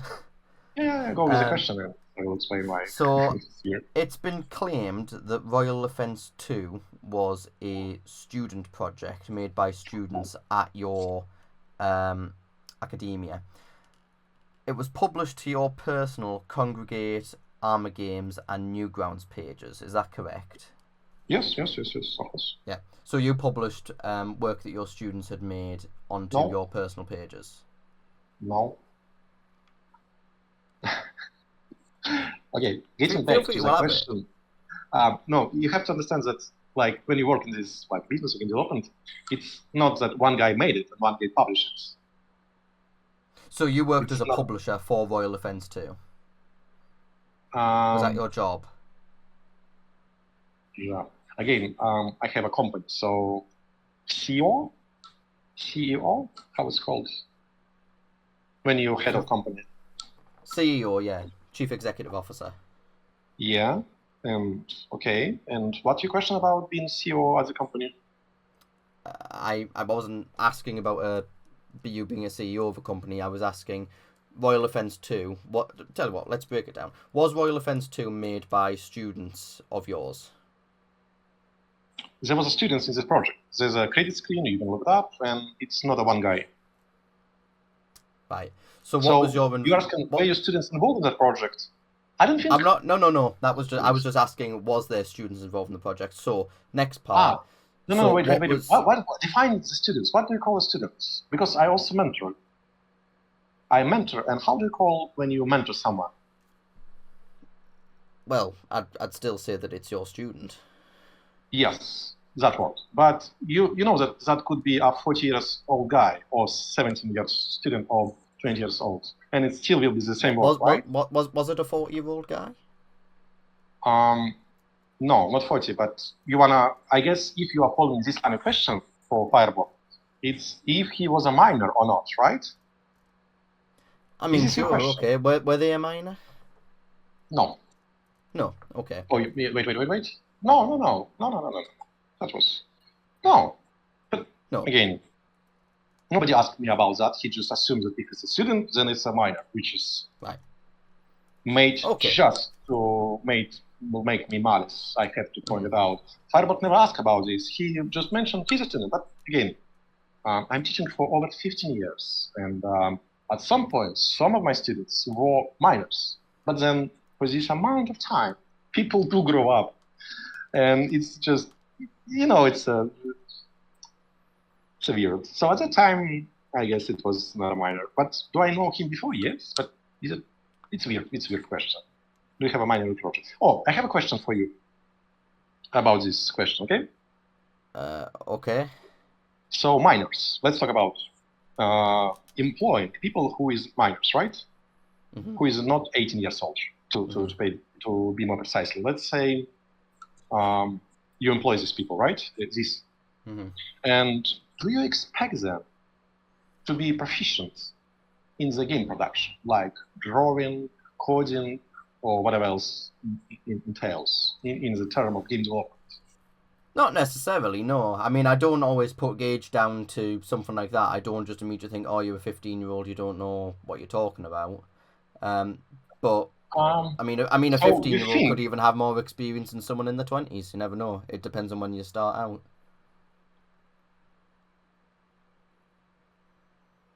Well, you're right. It's very specific cases. And actually, what I want to advertise about myself as a teacher and a mentor, some of my students working for me, like I teach them, some of them was like 11, 12, and blah, blah, blah. And after a few years, they were quite productive. That's true. Mm-hmm. But you have to understand that it's not general case. Generally, if you want to hire 16 years old, 17 years old for the purpose of coding and art, you are making a huge mistake. There's a cases in the world, like maybe once per year or something like that, who is really talented, like Bob, he now works on the studio who made Ori. They're famous guys, and we know them by the names, actually. All who were like minors and very successful or very smart. We really know them all by the name. So my implication is, you cannot use someone else's art if that someone else have no skill. Because it's not something that you work in the field, it's not something that anyone can do. In order for someone to be productive in game development, it takes years. So just going back to the original question I asked, so Royal Offense 2, you confirm that you worked on that as the publisher? Yeah, I had no involvement in any production, I just... Okay. So I have Royal Offense 1. The task was like this. I have this game, and I get ordered to make a sequel. Who can do it? One guy raised a hand, and he went and do it. He asked for extra art, for some extra stuff. I think, again, it was 15 years. Oh, it was so long time. Who worked on Royal Offense 2? Who was the developers? There was a credit page, no? Can't you find it? In the game, there's a credit page. Right, I'm just asking you if you know who worked on it, though. Please, I released more than 80 games for over 20 years. To remember, just imagine amount of context and work that were put in, and imagine somebody else is adding Vadam God to this content, like amount of content that was produced. Just imagine to remember one particular project, which you can actually Google. Okay, I will just Google. Can you find it just from the first search? If you pop in Royal Offense 2 Congregate, maybe. I'm not too worried if you can't find it, though. I'm happy to move on to the next question. I can send you the list. Public online. It takes 1 second to find. So here's a list of people who listed as working on this game, not in the credits. They also in the credits, but on the new grounds, where the game was originally published. Mm-hmm. So what are you asking? So I'm asking who worked on the game purely because Fireborn claimed that Sergey120XP was one of your students in this class. Was that like he was under your mentorship? Is that correct? Yeah, of course. I already told you that. Yeah. Okay. But he was for one. He look at the credits. He listed as additional code. Mm-hmm. If it makes sense. I don't know why you're asking this. It's. I'm more trying to understand where the management control kind of came in. So since you I think it's just the statement to mislead the watchers of that video to think that I employ minors, because then he will try to accuse me something with this line of his story line in his mind. So, what's the question? What I'm wanting to ask is, I'm wanting to understand how Sergey got involved in the project. Did he get involved after you became a publisher, and was they part of the workload that you provided the development team? or were they already involved in the project before you came in? Again, you're asking about someone else. Well, do you want to ask Sergey about that? You were the publisher of the game. Yeah. And you know this person quite well. I'd say as well, because obviously one of your students. I had few hundred students.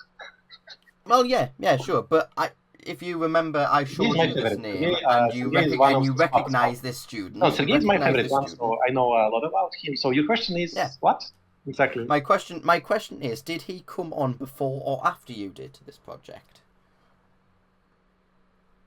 This is not the project. It's about 7-10 games which were made in series. When he did this, did he work on what before? Did he know me before this? On Royal Offense 2? No, sorry. Royal Offense took like a couple months to do. What is the question?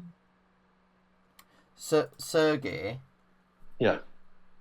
So, did he come onto that project before or after you did? So, you as a publisher, because you mentioned earlier as well that the team were asking you to provide more human resources, to provide more people to work on the game. No, I was ordered by the publisher to make a game.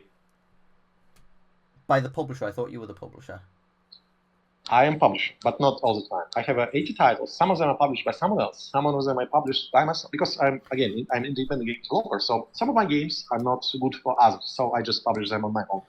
And at that time, I had my publishing contract, which I don't anymore. Yeah. So yes, sometimes I'm published, sometimes I'm not. Yeah, but Royal Offense 2, you were the publisher of, correct? I don't remember. I think not. I think it was ordered by the company. Okay, right. I don't remember. Well, you can check inside the game. There's information about that. Can we just speak a bit? Yeah, that's fine. I sure it's a fun question for listeners. I don't know, for anyone to talk about. Because I think like even after Mech Defender was too big a stretch. Maybe. Do you have fun questions? Like, I don't know. Any fun questions? Yeah. Just do you have any fun questions? For comic relief purposes, do you have any like fun questions? So for the Royal Offense 2, are you done, or you want to ask something else? I'm happy to move on from Royal Offense 2. And can I ask you, why would somebody ask, like, if... Actually, this story is much more fun than this. This guy, he went on the local contest and won many prizes. Yeah. Who's this game actually is this locally quite done, how to say, okay. It was fun. It's a good project. It's a small game. It's a fun game. Many people enjoy it. I love this series. Fireb0rn's is my favorite series so far, and I think it's the most successful of my games to this point. At least where I took any kind of development for all. Yeah. You didn't take on it. Hmm? Right, okay. So, next question that I've got down, we'll move on from Royal Offense 2. There was a sale on Steam that you promoted on your groups called Games I Made With My Students sale. Is it correct to say that all of the games included in that sale were made with or worked on within your classes? No. No. It's not true. That's not true, okay. It's my statement. It's what I wrote. But it was made to, how to say, some of that games, yes, they were made with my students. But, for example, there's one guy, which name of that guy, that's the author of the Fireborn, was not able to pronounce. He was my student, but he was like 25. We met each other when he was 25, something like that. Also, the story, because I know his sister as a friend, and she asked me. So she has a brother, and he graduated from psychology as a psychiatric degree. So he has that, and she was asking me if I can take him on for the mentoring and teach him, because he was very good with computers and stuff, but he was not done any production at that point. and he took over, I think, Conflict Crafts. He participated in Mech Defender, so he's my student. But again, he's an adult, like person. Yeah. So when I say these games were made with my students, it's a broad term. An idea was to have a catchy title that this game made with my students, and it was not done for the Steam sale per month. It was done for the advertisement of my courses, or my mentoring program, or my teaching. So it's a true that was made with my students. But in English, I think it's called mentee. The person who I'm mentoring. But again, it's decision which made sense now. So your question is my students. The answer will be no, because some of them were my mentee. Yeah, so I was basically just trying to get down to the bottom of, was that sale just for a flashy title's sake, and not exactly, all exactly. of the games, not all of them were made by your students. You're supposed to overblown, not your game content. I didn't say that these games is like next Diablo Killer or something like Blizzard Killer. I said it was made by my students, and for the So English which games were made by your students? Out of that ask the name of the game, or ask the students, something like that. What's that, sorry? Can you be specific? Which title are you talking about, or which student are you talking about? I'm talking about the game titles. So which game titles were made by your students? Which ones were accurately reflected of the title of that sale? I can say that there were much more games that we worked on than they were published on Steam. I more just mean the ones that were published on Steam.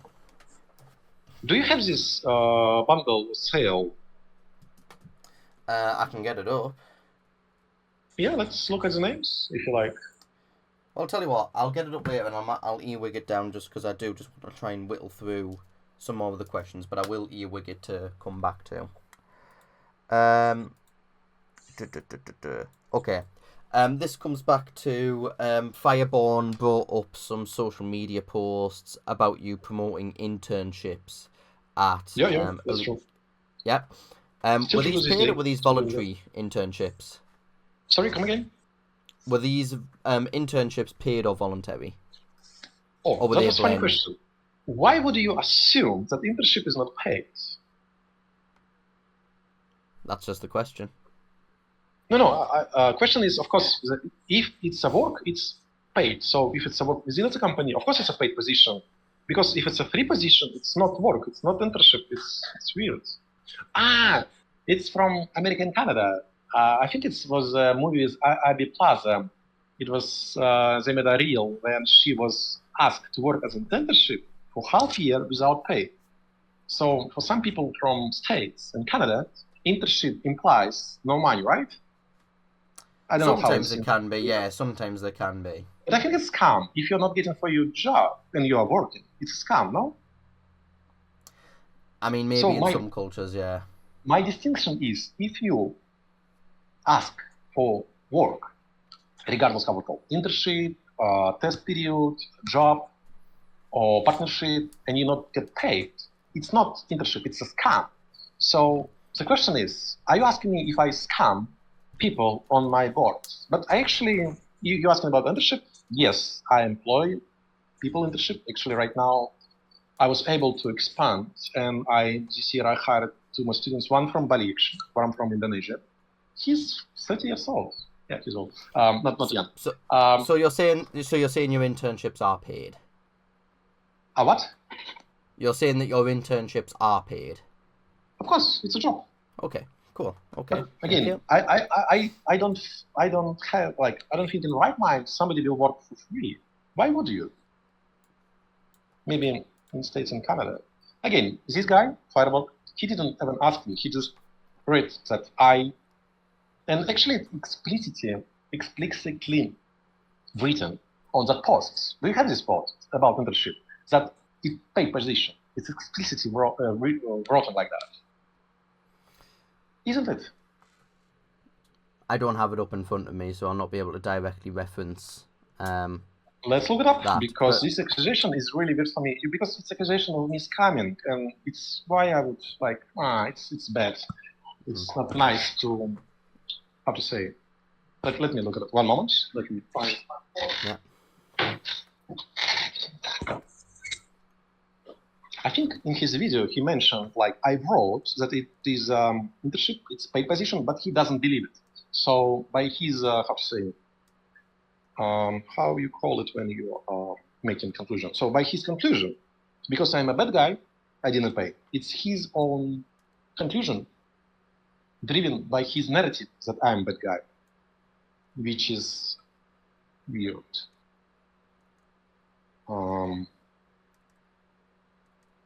Yeah. So let me look it up. Do you have any other questions about this particular internship?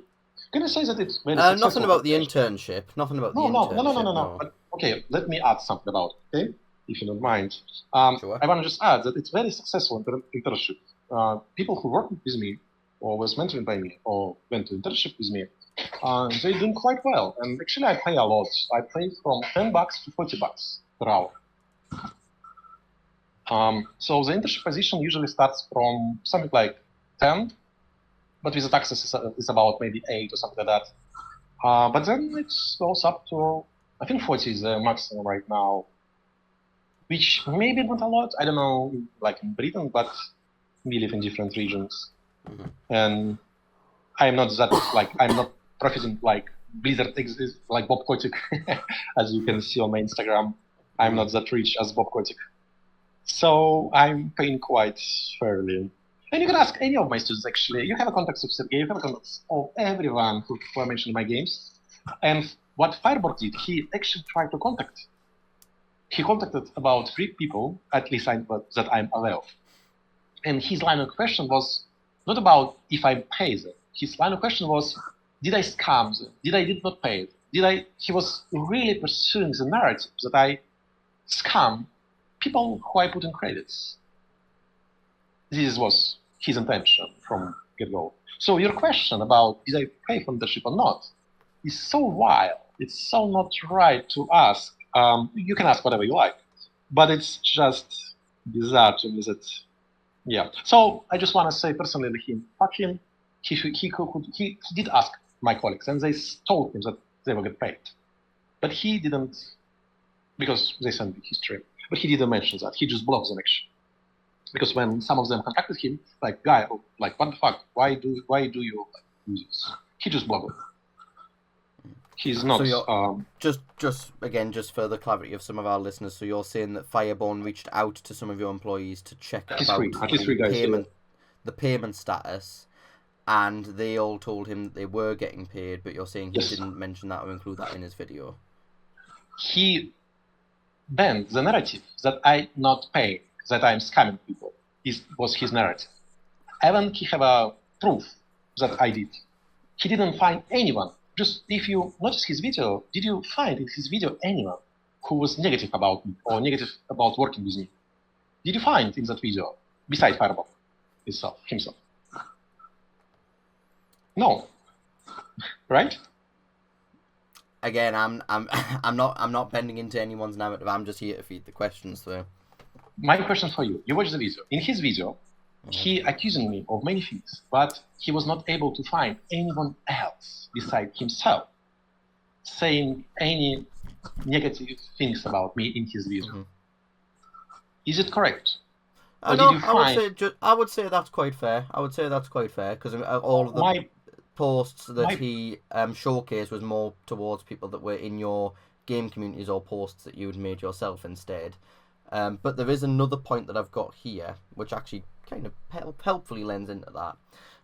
The anonymous developer, the Fireborn redacts, anonymous dev number 2, Fireborn puts in the video that he claims that the anonymous dev number 2 on LinkedIn stated that he was working for Elite Games, your company, when they were 13 years old. Is this true?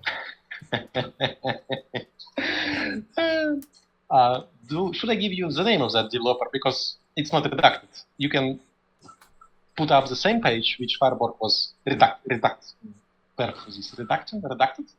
Where he redacted? Yeah. Yeah, Yeah, you can find the name if you ask himself. So you ask me. Actually, it's not legal to employ anyone minor in Russia, at least. I know in States, maybe in Canada, where is Fireb0rn from, but it's not possible in Russia to employ anyone. So whatever he puts on his LinkedIn, I can just give you a hint. He's a very smart guy. He's very talented. He's really good at coding, at production. He's really good guy. And he puts that to inflate his years of experience. Which right, so many you're saying the stuff that they posted on their LinkedIn page is false? It's not my position. I would like to not comment on that, but just people, when they use LinkedIn, they sometimes over-exaggerate that. Okay. How you can employ a 13 years old? Like, tell me, can you employ a 13 years old? And there's a two questions: legally and practically. If you want to employ someone who's 13 years old, what kind of result do you expect? And what is legal implication? Here in the UK, we can employ people who are 14, because I know people that were 14 that had like paper rounds and lower-end jobs, but that is the minimum age of employment here. And would you employ that kind of that minor to code for you? To what, sorry? To code, program, to do software engineering. To code? Software engineer position. Personally, no. Personally, not. And I think you have to be really, like, not you personally, I think if someone believes that you can be employed at 30 years old as a software engineer, you have to be, like, out of this planet, or very young, or deranged, or... I think I know a guy, one, but it's only one guy in the whole world who's like that. And it's 15 or 14. Yeah, he's like very talented. But everybody knows him, and that's all. That's all examples in the whole world. So yeah. I'm very sorry for cutting you off. I am going to try and speed up the question just because I've noticed that we are almost clocking on to 2 hours, and I don't want this to take too much longer. We'll move past that so that you've obviously made the statement about Anonymous Dev number 2. Moving on to Happy Lab, which is one of your more recent games that you've put up onto Steam. Sunset Techo, the developer listed on the store page. Are you able to say what the relationship is between you and them? Is this your question or is this Fireborn question? At this point, I can't remember if this was mine. I think it was actually someone from my Steam community. I don't think it was either me or Fireborn that put this forward. I would like to say in the end that's muted it. You can open, again, it's a game, you can open the credits and you can find my name over there and you can look it up. Or I really like, at this point you asked and Fireborn about the credits pages. And one of the accusations of Fireborn was that I don't give credits to the developers, which is not true. And again, please, just open the game, go to credits page and look at it by yourself. It's kind of, how to say, it's just boring and we are wasting your and my time on doing this again. Does it make sense? I would rather skip to the next question. Just, yeah, if you're interested, just go open. Right. Okay, so you don't want to comment about Sunset Techo? Sunset. What kind of comment do you? What is my relationship with Sunset Techo? Just what your relationship is with them. I don't know. Okay, that's fair. You don't know. Last question about the section related to well, actually no, this kind of jumps ahead a little bit. Apologies. So last question in my own document on this section. You made a blog post on December 17, 2009 that EF Jungle had 20 million players, and that your games had 90 million players in total after 2 years of indie game development. Are you able to show any proof of that? Because Fireborn seemed to showcase different statistics that showed that those numbers didn't add up. Did you saw how he did that? I did, yes. And he proved.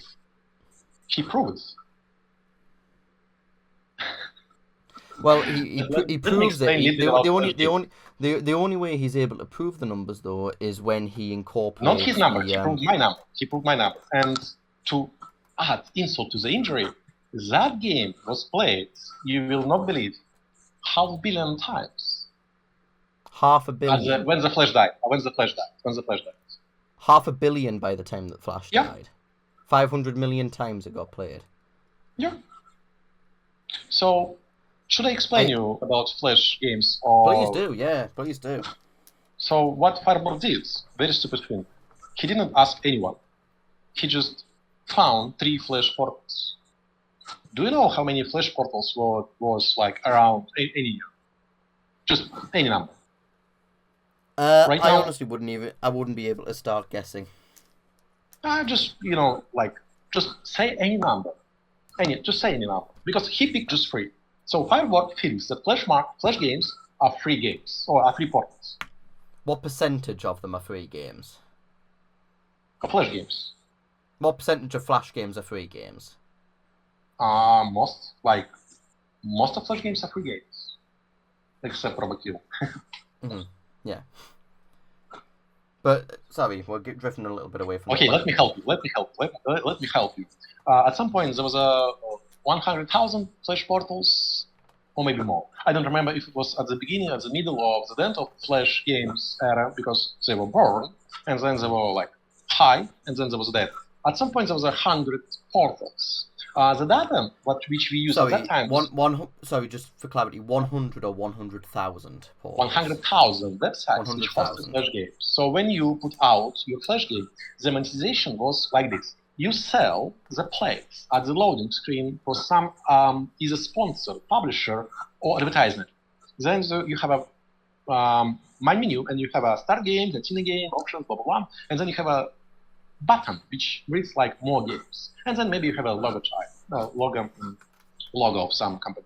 You sell this. And idea that in order for this to be successful for the person who paid you, for the company who's paying you, is to be your game played as much as it can, meaning that there was no restriction. You can steal this game with the hoping that you will not modify it. So idea was to all these Flash games, the aim of that was supposed to be very popular and very easily, not stolen, stupid term, downloaded and used on other websites. That was a good practice. Bad practice was to remove or change these links to the person or company who paid for that. So at some point, there was 100,000 portals. There was more, definitely more. How we track that? Can I prove that it's right or wrong? There's a service, MochiBot, used to. Of course, it's dead by now because Flash is dead. MochiBot. And somewhere, if you look up MochiBot screenshot, let's say dashboard. MochiBot dashboard screenshot, which was under NDA for many people.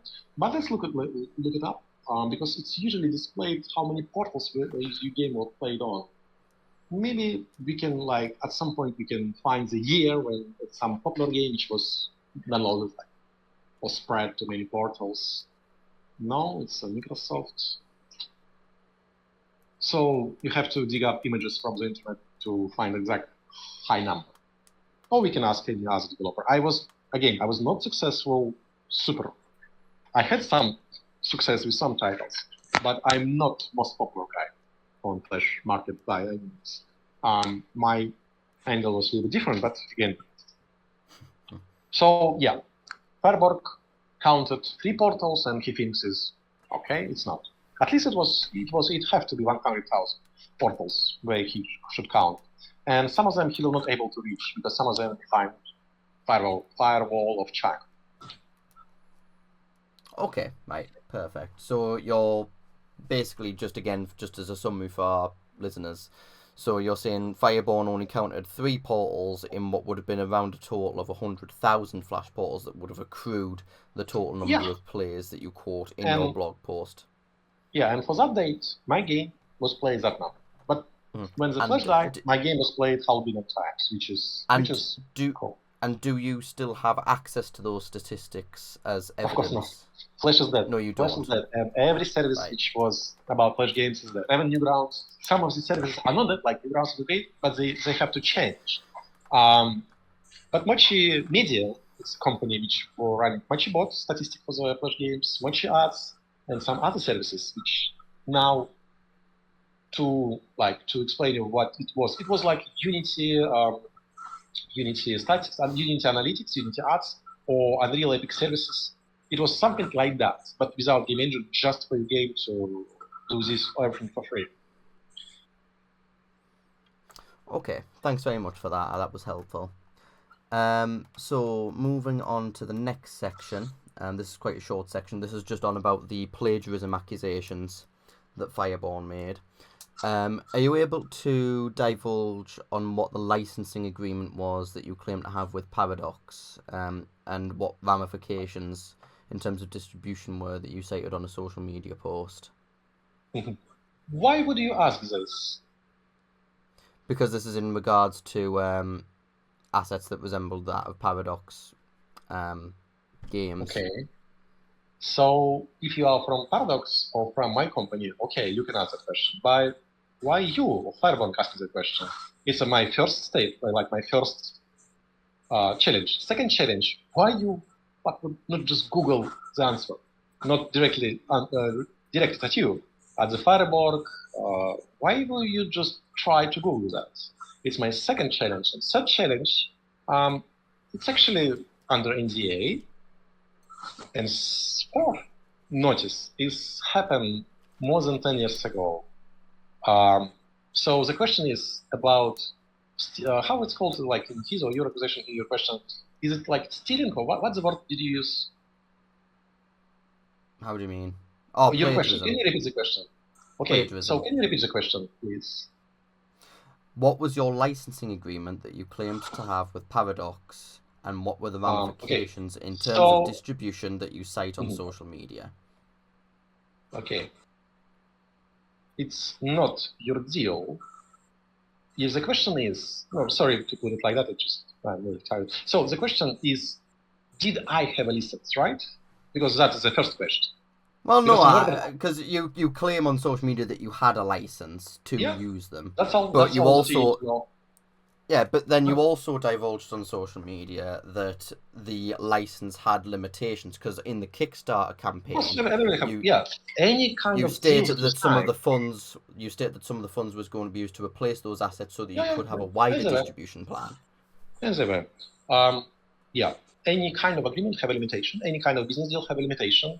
There is no, usually you never sign a deal which enlists something for whole your life. It's legally not possible or legally not binding, usually. So limitations have to be in place. You mentioned that the art was changed, yes? And then you will probably ask why Fireborn is showing two screenshots where art is the same. Because he used the old version. Because he used the old version. Yeah, he fucked up timelines, which was he didn't fucked up it on, like it was his intent to portray that this license was not done, or I don't know the word. Like he was challenging my words by intentionally posting screenshots for different years when there was license up, when there was some like changes, whatever. Again, I'm not going to talk about the license itself. If there was a license, yes, it was. That pretty much my only question in that regard then, just in response to the challenges that you had to that question, you mentioned why I couldn't just Google it, but then you say that this is under an NDA, so I make that assumption that this is not a publicly available documentation. Yes, of course. The deals, yeah. So the license, I mean, yes, in the nicest way, I don't think there's an expectation that I can Google something that was privately dealt with between you and Paradox. If I have a license, but again, you can just use common sense and look up how many times I was sued by the Paradox, or how many times I was DMCA by Paradox. You can look it up and you will find no. That will mean something. I mean, that's fine, but there's also the case that there's a lot of, Steam nowadays, there's loads of copyright infringement happening on Steam. Actually not, but again, it depends on what game I'm talking about. There's a lot of low-end indie games. I mean, if you particularly look at Steam China, there's, obviously... No, China is different. China is stealing, they do it with the flash market, they are very old to that, they're always stealing, rebranding, but fuck the games, they doing with all goods, with all brands. You want a new sneakers, you go to China, they do the same, they rebrand, they doing it always, because they have a law like this. It's okay. it's no, I mean not. It's not okay by morally. It's okay by law. So yeah. Right. It's what it is. I do promise we are nearing the end of our 2-hour megathon. Again, you have to understand something. When you say about license, he's like the problem is what game consists of? It consists of the code, art, and game design. And when I say art, I mean content like music included. It's all goes in the art. So when you're accusing someone of stealing something, for example, if somebody stole the code, there was like 1 or 2 games on Steam which was doing that. Then with the art, it's a little bit different because it's very easy to see it. Like, this art is stolen. Easy. But again, if you are not in the licensing, for example, Baldur's Gate 3, is it stolen? Is Baldur's Gate 3 what, sorry? Stolen. Does Larian Studio like stole content from Dungeons & Dragons? Wizard costs. I mean, that in what instance? In what example? They have content from Wizard of the Coast or Dungeons & Dragons, in particular. I mean, my offer is my challenge is: if you think when you see something similar and you go, "Oh, it's stealing," it's not your fucking deal if you don't know the terms of the deal.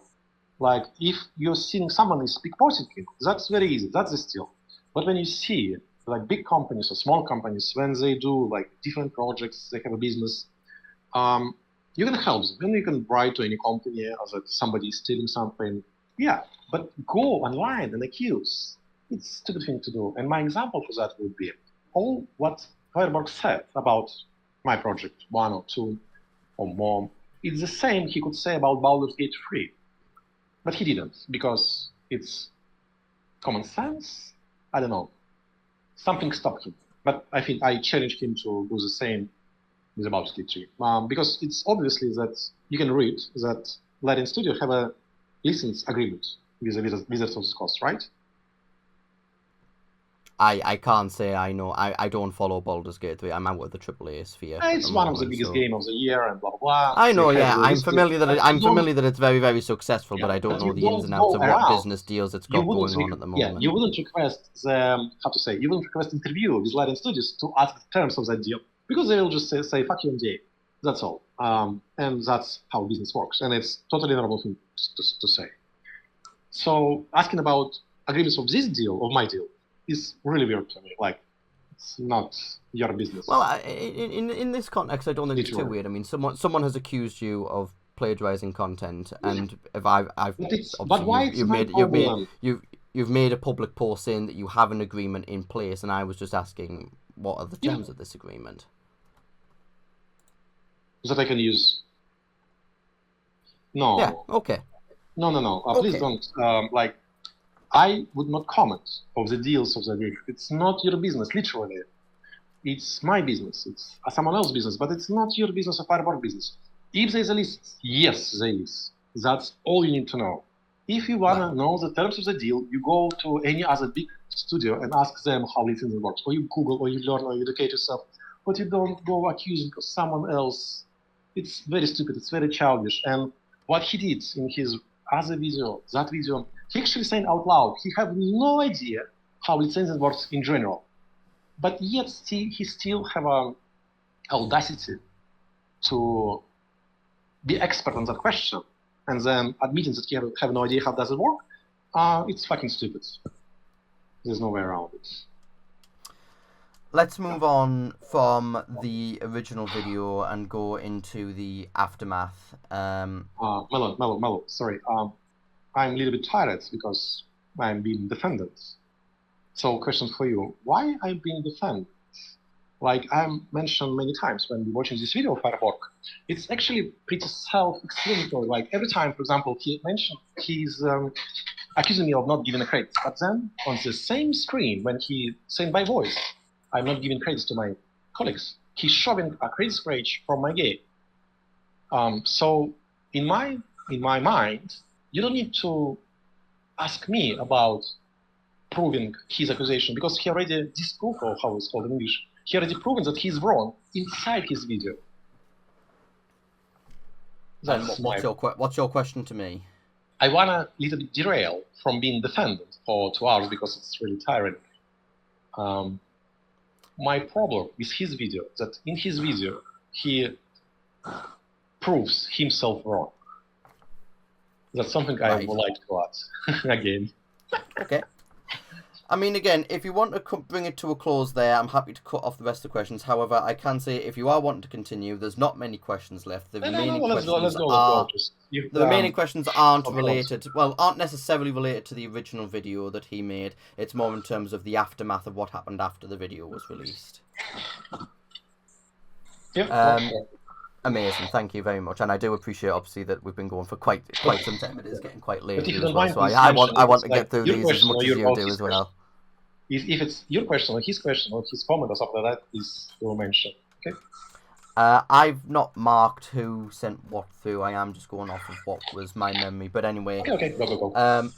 So the privacy violation reports that were sent on the original videos, were these sent by you? I don't think you need me to answer that because he made a video where he posted text from all the claims. So he posted it. You can ask him or you can watch his video and just look at that here. Is that a yes or a no?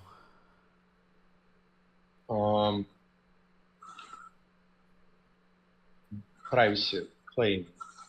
Yeah, which privacy claim. Privacy claim. So not the DMCA, not the DMCA takedown, just the privacy claims. So I don't know. Maybe. You're not sure. You're not sure if you filed the privacy violation notices. The reason is it's not finished. I will not comment on that. It's not finished. Yeah, I will not comment on that by the legal because it's not court case. It's a court case. Is this being pursued further? I'm not in the right position to comment on that, please. Okay? Okay, right, we'll leave it there then. So you aren't able to comment on if you were or weren't the one to send the privacy violations, correct?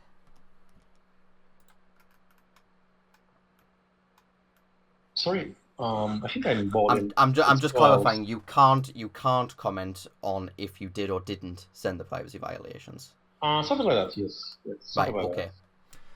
Sorry, my English is crumbling after 2 hours. I still do a lot of English for the last couple of years, but it's a little bit crumbling, yes. And I have no enough throat, and it's very difficult to pronounce many sounds. Do you believe any private information was doxed in the video, like you claimed on? It's the same question. It's the same question. If you're asking about privacy, it's the same question, same answer. Okay, no comment then. Moving on to the next category, do you stand by your claims that Fireborn has and is continuing to harass you and your family?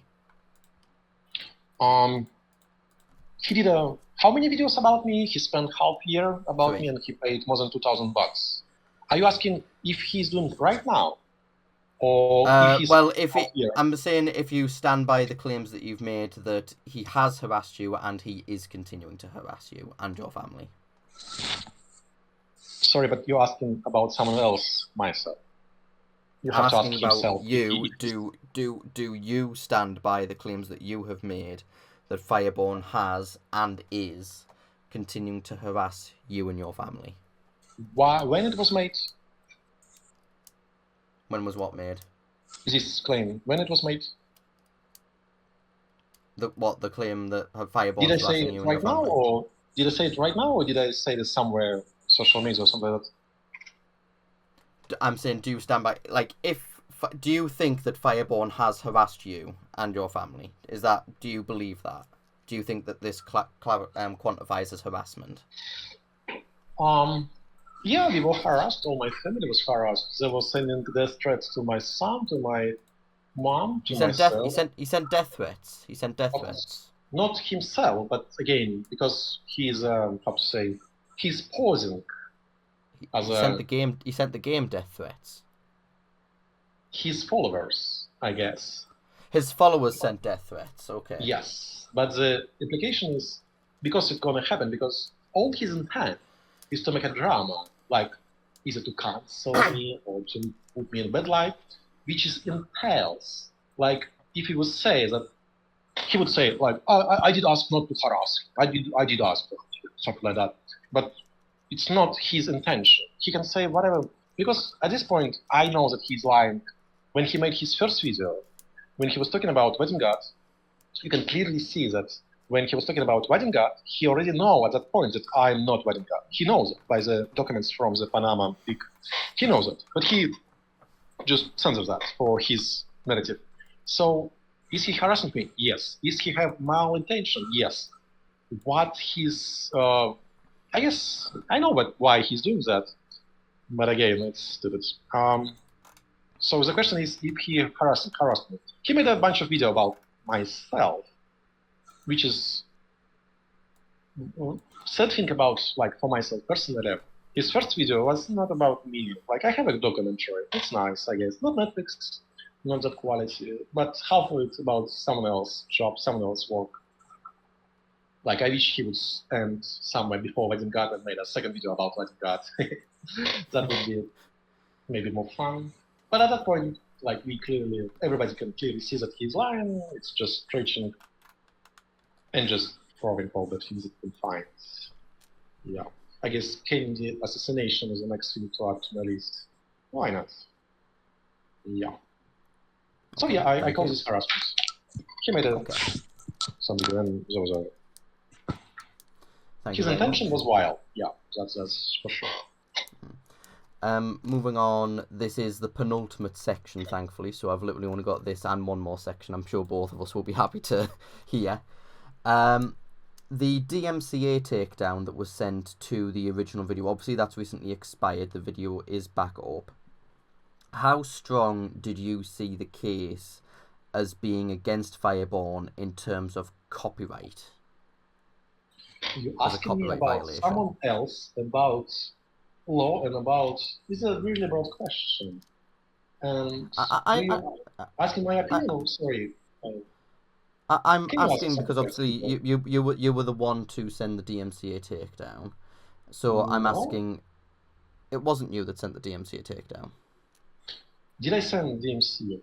Again, no comments for that. Anything that goes to legally, anything goes to the business or NDA or okay, not so liberty to talk about it, something like that. Okay, so you can't comment on the DMCA. That's fine. Do you suspect that copyright infringement is present in Fireborn's initial video? Come again? Do you think that copyright infringement is present in Fireborn's initial video? My personal opinion? Yes, your personal opinion. Yes. Okay. Are you able to give an example? Yes. Yeah. He used my content without linking to my content, without giving credits. He did it to hurt my market. He did it maliciously, not to transform or whatever. He's not a journalist. These are not journalist piece. It's a hate video to profit from the hate of stupidity. Okay. That's not how you fair use the or the someone else. I think you've maybe insinuated it across what we've been talking about here. But do you currently have plans to pursue this matter further? It's the same question you already asked. That no, no comments, something like that. No comment. If it's illegal, let's just keep it, please. What's that, sorry? If it's a legal question, let's just keep it. Let's stick with the game development, education, children education, and yeah, stuff that I like to do. I don't like doing legal stuff. It's boring. It's fucking boring, and it is what it is. But again, if we are, so let's do about something that I have interest in, please. Well, I've got 4 more questions left, and these I have actually, I don't know why, but these I have marked as being all from members of my community.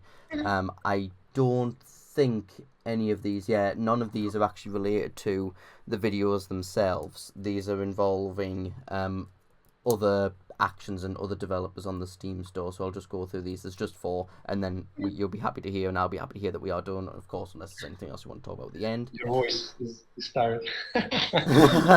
You and me both. You and me both. Do you hold any connection or relationship with Valkyrie Initiative? What? Valkyrie Can you spell Initiative. it? Do you you have it in do you text? hold? Can you spell it? Yeah, I can send it over text. There. So the question is, do I know it or what? Do you know them? Do you have a relationship with them? Let me Google. Game developer. It's a publisher. I only ask because some Steam community members on my group noticed that some of their games are being promoted on your old game store pages. My old store. Again, I don't have access to my pages. Like I already told you that. Right. So that's down to Atomic Fabric or Conglomerate or whoever else is operating the store pages. If this question, like from someone who's listening right now, you should ask not the developer. You should ask the publisher. And publisher is not the one who is published, but who one is holding this license right now. If they're promoting someone else's game alongside my games that I developed, I don't know the studio. I'm looking at it right now. No, I never worked with it, I think. Again, this name never come up to me. Okay, so you're not familiar with them? No. I'm looking at the portfolio. And I don't think I saw the games. Oh no, maybe no. No. You might have seen some of their games, but you're not familiar with them as a business partner. Is that maybe accurate to say? I guess not. But again, thing is that when I told you about the independent game development, each project have a different names. So maybe they thought someone else. Stellar Hub. I think it's it's a mixed game. I don't know. Like to answer this question, I don't remember. I don't have no idea. Sounds kind of a yes. I don't know. Okay. Our penultimate question for the evening. Millennium Conflict, another game that you've got on Steam. At one point, it was said to be associated with Meridian 4. Are you able to disclose? With Meridian 4, a publisher. Can you type it, please? Yeah. Meridian 4. That does not ring a bell. So the question is... So a Steam member noticed that the game was set to be associated with Meridian 4. That's your game, Millennium Conflict. But they noticed that the name was removed from the store page, and they were just wondering if they could get some clarification on that. NDA. NDA. Okay. Yeah. No comments on fine. that. There's no a comment on that. There. Okay. And publicly, I can disclose that. I think it serves no purpose. Okay. And the question is, what's the question about Meridian 4? They were asking why was Millennium Conflict at one point set to be associated with Meridian 4? But it's very easy answer, but not mine to make. Right, okay. It's something maybe for Meridian 4 to answer. Yep. Okay. And very last question, and I appreciate we've been going for a very, very long time. I do appreciate your opinions, Badim. Several reviews on Happy Lab are written by users who are on your friends list. Sorry, come again? Several reviews on Happy Lab, so the other game that you've currently got, they are written by users who are on your friends list. Yep. With no disclosure of any affiliation to you. Yeah, that's right. In those reviews. Yeah. Yep. Do you have any explanation behind that? Do you count that as review manipulation? No, it's not review manipulation. First of all, there's a very small amount of review, but it's not the answer itself. The thing is, right now, what's happening with Steam? Steam has changed, especially like it changed every year. And for the last year when Happy was released, the change was to that your game will not be shown to anyone else. Just simple as that. You have to find customers on your own. Do you know that? That at this point in life? Yes. So where do you find your customers? Do you advertise on your social media? Do you advertise on your... How do you find your customers? It's the first question. Second question, some of people who play your games, are they your friends? And is it a crime? Well, the point that was being made wasn't necessarily that this was a problem. It was more the fact that these reviews don't disclose their affiliation with you. I think the fact that they wrote reviews is fine, but the fact that was easy. omitted. So, let me tell you this. Nowadays, if you see the Steam game, which have a first bunch of reviews, they all from inner network. It's not from the random people. It's only from the inner network, from else game or friends or social media followers, something like that. But problem is a friend's friends is that, for example, if you are my Facebook friend, are you my friend? I could potentially be. Yes, but it doesn't make. Put it this way: there's a higher chance that I would be your friend having you on Facebook than there would be if I followed you on Instagram or followed you on Twitter. Yes and no. So, problem is when you say friends left reviews for my game. Yes. Well, I didn't say that friends left reviews. I said people on your friends list. Yeah, of course. Yeah. If just to let me help you out with this question. Problem is, what is Steam against? Is when some studios, big studios, who have more than 100 employees, every release when they give cash in addition to salary to buy release and to write positive review. That's the problem. Because if you are developer of a particular game, you are not supposed to write reviews in mass. If there's like two guys, it's okay. I mean, it's kind of against guideline, but it's just such small number, nobody cares. So that was the problem. And maybe the question is from that arise. But again, as you can see, I have a lot of employees. You have a lot of employees. It's a joke.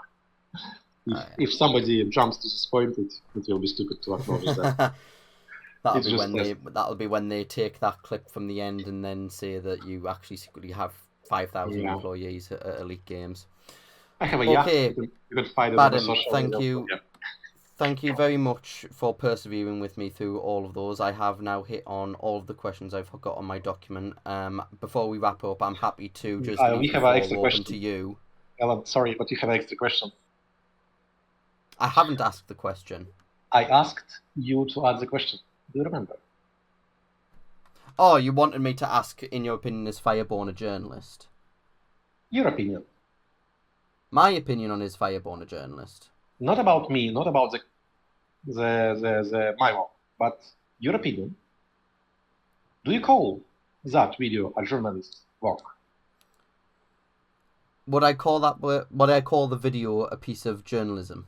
Yep. I would say so, yeah. I think it's a piece of journalism. Okay. It comes down to me because I know obviously you've disputed some of the remarks made in the video here. No, I'm not talking about content, but for me, for example, if you're a journalist, like, if you're trying to do this, you would at least ask a comment, no? That would signify that you are trying to do well, yeah, job. to a certain extent, yeah, but there has been, I would always personally advise it, yes, I would always advise in most instances to get a comment. Was to not get a quote from you. I'm not 100% sure. It might be the case of, because I remember I had this mindset when I started looking into the Steam sphere. I would be worried if I laid out too much to the other person that they would go through and start deleting evidence and then trying to claim that they didn't do it with a lot more malicious intent. I don't know if he maybe had that characterization of yourself. He said exactly the same in one of his next video. His intention was blocking me so I would not erase any evidence. But what I would probably just answer that with the same answer you've given me on a few of those, that you're best off asking Fireborn for his reasoning behind that. Unfortunately, I I'm not in No, I'm his not asking. mind or... No. It's for me. It's a sign of bad journalism when you can clearly contact me as a because I'm a public person. Anybody can ask me anything. It's very easy to send me a death threat. Like you just go, you look on social media, and some of his followers did. But why he didn't? And like a red flag when you see someone and there's a clearly red flags, like there's many of them. But for me, red flag for the journalism is when it's really one-sided, like, and just narrative from one side. Yeah, that was just my question to you, personally. Okay. But yeah, just to add on a bit more about that, the legitimacy doesn't necessarily add or detract anything from any piece of journalism. It is more just the case of you've heard a story, you've then researched into it, and then you put together some comprehensive articulation as to what your findings are. And did he do that? Yeah, I would say so. He looked into a matter, and regardless of what anyone's take on it may or may not be, he surmised the findings that he put together. So would that piece be classed as a piece of journalism? Yes. Is Fireborn a journalist? I would say no, and I think if you asked him, he'd probably give the same answer. He's first and foremost, he's a speedrunner by trade, it seems. No. And I'm game developer. The main thing. No, you see them, like, my main thing is not child exploitation. My main thing is game development. Like, so why he didn't ask that? I would, like, I'm really weird. Like, he's using my lifetime to extend his. I found it sad, especially about mom part, when he's like, my mom wrote a message. She's concerned for me, so he's sad about it, which is really sad to see the, like, from empathy point of view, something like that. Yeah. In just one final thing I'll ask before I open the floor up, just on the back of what you've just mentioned there, would it be beneficial for you both to get together and sit in a discussion room, chat room, voice room, whatever, and just talk all of this out? So his answer to that question is no. His answer to that question.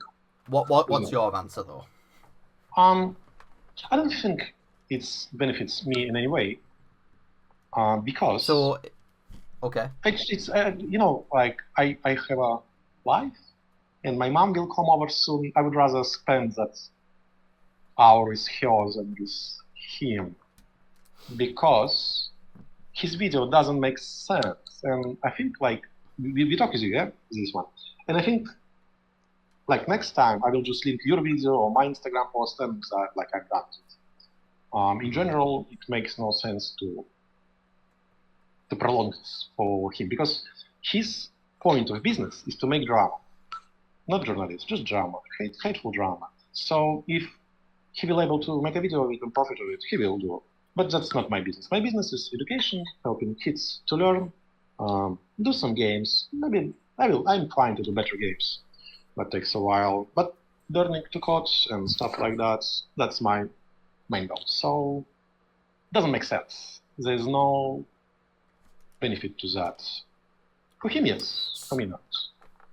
So, in short, if there was an invitation for you both to enter into a room and just talk, you would say no? If there would be an invitation, we will look at it. Right now, there's no invitation. I'm blocked everywhere by him and by his wife. So it's not a question which makes sense at this point. Okay. Because, again, the difference between me and him, I think about what things I do. And I do put effort, and I think about something. And if I can, like, yeah, that's pretty much it. He doesn't look from his video, or he does, but then he's like, oh, I already spent some money on it. I already spent some time on it. Let's just go with it. Nah, not my business. I'm not interested in that. But again, if he will have an invitation, we will see about it. But at this point, it doesn't make sense for him or me, whatever. And again, this whole drama is, like, even if you will pause this video, people will go see it, it will just, actually, like, I'm harming myself by doing this video, because even, like, even if I will sound right, which is possibility, I hope. But again, if somebody will not believe it, they will go and watch his video, it will make him more views, it will give him some money on advertisements. It's not beneficial to myself. Again, well, at the end of the day, I reached out to you for this because obviously Fireborn's stance is out there quite publicly and has, well, obviously ours, and I think that our interview now probably totals, if not maybe even exceeds, the length of the 3 videos put together. I could be wrong. I'll probably beat my words if that isn't the case. So I do hope that this has been enlightening for you, for the viewers, and all that sort of stuff. Do you have anything else that you want to say about him before I stop this recording? Game development is fun. Please do learn coding. Please do not believe that AI will take over, stuff like that.